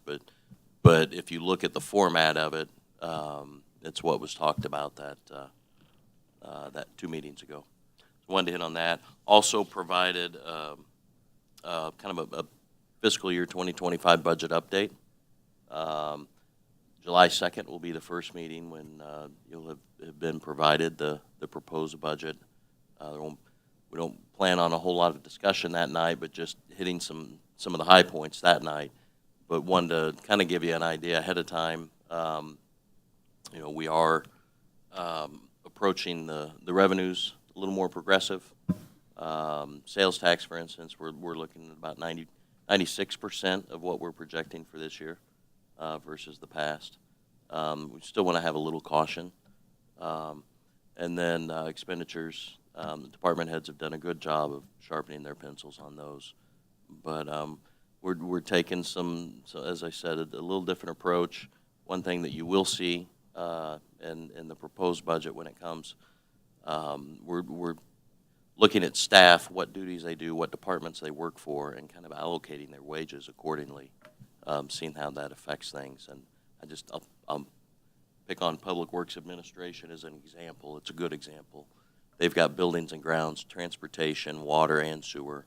Buildings and grounds is in the general fund. They've always been paid out of the general fund, but there's 3 other funds that they also are over and do work for. So we're looking at the splits on ways to paint a truer picture of where applicable staff, their work goes towards. So I just wanted to provide that for you, let you know it's in there. Kim and Victoria also have comments for you tonight. All right. Good evening. Good evening. Good evening. I just wanted to invite everybody out to Arts in the Park this weekend. So it's Friday night from 5 to 10. Selecto, which is a fantastic Latino band, will be the headliner on Friday night. And then Saturday, we're rocking from 10 a.m. to 8 p.m. with the Elders as our highlight band. Have over 60 artists, food trucks, lots of activities for kids and families as well. Thanks. I thought they retired. Didn't they do a going away or a farewell tour already? I guess they're back. Back again. There we go. Please. I only have 75 items, so I'll try to make this a It brief takes 3 minutes. 15 minutes or less. Okay. In your packet, I'm hoping you're seeing the KCATA ride report. If you remember, KCATA had a cyber attack, which kind of froze a lot of their data systems. So they were able to get that report to us finally. On your staff comments, you do see marijuana sales tax mailer. That will be something that we will be attaching to the next item, is kind of what the public education campaign looks like for that particular sales tax initiative. This community, over the last 3 ballot initiatives, has taken the initiative of mailing to make sure that the voters are well educated on that particular question in front of them. So we will have a layout of that and kind of what the timeline will look like for the public education component. Hopefully you did see that the new Crummett Foundation's mural is up, and we will have an artist dedication on Wednesday, June 26th from 6 to 7 p.m. And I do want you to remember that the next time that we'll be talking about River Forest Park is at the upcoming Parks Board meeting on Thursday, June 13th. That will be a combined City Council and Parks and Recreation meeting. We'll be meeting over at the Parks and Recreation Center. We will have full renderings of what the park looks like now that we have moved the parks. We will have an assessment of what the Cultural Foundation study, or the Cultural Heritage study found, or really kind of did not find in that particular study. So I hope to see you then. One last thing, I would like to introduce Allison Attigliato. If you want to kind of stand up. She is our city management intern for the summer. So you may see her around. She'll be at a couple of different meetings. She is helping out with the budget. And look how excited she is to be at the end of this meeting. Does she have a big project assigned to her yet? Is she going to tackle one of these big issues? You know, she is open to any and all assignments. Open to any of them. There we go. So you never know. We've had quite a myriad of projects everyone's worked on. So that's just kind of what I've got for you tonight. Thank you. Further staff comments? Seeing none, where's my list? Councilman Fitzgerald. Oh, I get to go first. I guess looking forward to Arts in the Park. Hopefully we have good weather this weekend, and also thank you all for updating the strategic plan. I know I requested that, but it looks good. I like the percentage complete, useful information. And there was one public comment that caught my ear related to the boarded up houses on Fayette. I know when I first moved to North Kansas City, the house next to mine was boarded up and a little bit of a headache for probably like my first 5 years. So I was just kind of curious what the latest was on that project, if we're still waiting for the school district to give us plans or whatnot. Right. A few weeks ago, staff have reached out to the school district and requiring an updated information. And the latest word we got was they're still developing the plan set in general. And this one, I have to say, It is a little bit above and beyond what the average requirement is for a site plan review process because there's stormwater drainage concern due to the large impervious area, and there is a lot of screening requirements, and there is traffic impact study that as the city required as well. So as far as I know, they're still working on the application package. We have not received a formal application yet. We have reached out to the school district again to try to get an update on this one. As far as we know, there is no current property code violation for maintenance-wise at this point, but we have reached out to the school district as well about the neighborhood concerns, and we will work with Chief Freeman over here to try to get a little bit understanding of what type of the crime or the trespassing issue really there is, and see if we can suggest or advise the school district to take some actions. A lot going on there. Thank you. Councilmember Alvarez. Yeah, I just want to say thank you, first of all, to Scout Troop 1354, I think, for leading us in the Pledge of Allegiance. Also, the residents that came out, Rick Stewart, Liz Ryan, and George Sluter, for at least coming to express their opinion. I appreciate all the thought that they gave and expressed the desire to have an input in what the city does. And other than that, that's it. Thank you. Councilmember Clark. I'm still typing.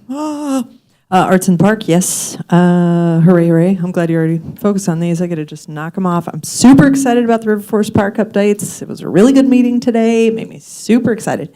Welcome, Allison. It's so awesome. I love to see a woman stepping into a leadership role. You're already my hero, so good job, you. Happy Pride Month in the celebratory way of just humans being humans and believing that they're meant to be alive. So that's it. There's no other meaning around that, but just saying like, hey, so glad you're here. You could just say that to anyone in your life and feel pretty steady about that. That's it for me. Thank you, Councilmember Todd. Yes, I am also super excited about Arts in the Park. It's always great, and honestly, I feel like it gets bigger and better every year. So great job to Parks Department on that. The other thing I'm contemplating saying, I'll try to choose my words carefully, and I'll try and keep it brief. But I do want to remind us all that we live in echo chambers on a daily basis. And what I mean by that is naturally, we like to hang out with people who look like us, who think like us, who go out into the world like us. And that's kind of how we build our inner communities. One thing I really love about this city, and especially about this council, is that I get an opportunity to hear outside of my echo chamber on a regular basis. And I really think that is what can create great community. I think it has an opportunity to either build people up or tear people down. And I think every person who raises their hand to volunteer or step into anything in their community and engage, even if they have a different way of thinking than me, even if they disagree with me, even if I think they're insane. I think it's good to have diversity of thought. I think it's good to have dissension sometimes. I think it's good to hear people talk about their own experiences that I don't understand, or come from places that I haven't been. And I want us to live in a world, ideally, where we all kind of can view the world from that lens, to say, this is my experience, and so this is why I feel this way, and this is why when I'm reading this, or when I'm looking at this presentation, or when I'm hearing something that's coming in, these are the things that I consider. You know, I consider this because of my experience. And when someone else comes to me and is expressing their opinion, it's coming from their experience and their knowledge and their walk in this world. And so I always try to approach everyone with an benefit of the doubt that their intentions are good. And I just want us to always keep that in mind. I also want to encourage anyone out there who maybe if you do disagree with some things going on, I encourage you to get out and talk to people that you know and trust that align with you and encourage them to run for council. You know, most of the time people are running unopposed. And I would love to see people, you know, raise their hand and be willing to step in. You know, I ended up in this seat because, you know, the person that I came in to replace, you know, we were friendly and we were neighbors, but we weren't necessarily aligned. And I couldn't convince anyone that I, you know, knew and trusted and was aligned with me to run. And so I just was like, well, I guess I have to be the solution to my own problem. And I think so often we are, and we overlook ourselves because we don't have the technical skills, or we don't think that we can, you know, ingest all of the information, or that we don't know what goes on, or we don't understand. And I want all of us in this little community to, whether we need to encourage ourselves or encourage someone that we know and trust to align with us and like take our voice to that council or to that seat that makes decisions, encourage people to do that. And I even if it's that they're running against me, although they won't be because I'm not running again. So Ward 1 will have an opening in April. But, you know, like, it doesn't have to be a bad thing to have, I guess, dissension or disagreements. You can do it in a healthy way, and you can, I think it makes a stronger council. I think it makes a stronger community and a stronger city. That's it. Thank you. Councilmember Saper. I can fully echo chamber all of that. There is a problem if you have not abandoned, but vacant buildings or houses in any business section or even in a neighborhood. And the block on Fayette that's under question also has one at the other end of the block that's been vacant for a long time. And those do create problems, and I'm not sure what the city can do about that. Maybe nothing, as long as the properties are maintained in a reasonable manner. But at some point in the future, we might want to look at some potential solutions. The other thing is that the Pride Parade is taking place this Saturday. We will be gathering here at City Hall at some point. I don't have the exact time, on Saturday morning. And we will have a float in the parade. So please be aware and look for more information coming soon, very soon. I joined them last year. It was a good time. Councilmember Smith. All right. I will echo comments on the church and the house properties. If there is a way, and this is a larger topic, if we could look into addressing vacant and abandoned and dilapidated properties, how we define that, how we enforce it, if there's anything we can do to move faster than we do currently. Anyone who's lived here long enough knows there's, in that whole area of Northtown, there's 8 or 9 houses that are currently vacant and in various states of disrepair, and they bring nothing good to the community. So not obviously for tonight, but for future meetings, would love to discuss what we can do to accelerate that process. Tomorrow's large item pickup, don't forget that. And last piece from me is I will be hosting a meeting to discuss reductions in gun violence. I've been kind of working on getting the logistics of this lined up a while. It is now locked in for June the 11th, 6:30 p.m. at Chicken and Pickle. And I don't know if that's something that can be put into city distribution, but any way we can get the word out would be excellent. Perfect. Thank you. That's it. They won't hear it because they're already gone, but 1354. Thank you for them doing the pledge again. Outside of that, yes, you brought up a lot of good points, and everyone has this evening. And we'll end there. We'll go to executive session. How about that? We'll make it short and sweet. Or just short. Ready? Yeah. Number Do the 20 reading. Number 26, consideration of a request to hold and recess into an executive session is requested by the city councilor to be held on this date on a potential litigation matter pursuant to Missouri Revised Statute, Section 610-0211. So moved. Second. Boom, boom. Call the roll, please. Councilmember Fitzgerald. Councilmember Alvarez? Yes. Councilmember Clark? Yes. Councilmember Todd? Yes. Councilmember Saper? Yes. Councilmember Smith? Yes. Number 27, consideration of a request to hold and recess into an executive session as requested by the mayor to be held on this date on a personnel matter pursuant to Missouri Revised Statute, Section 610.0213. So moved. Councilmember Fitzgerald? Yes. Councilmember Alvarez? Yes. Councilmember Clark? Yes. That's all different. Councilmember Todd? Yes.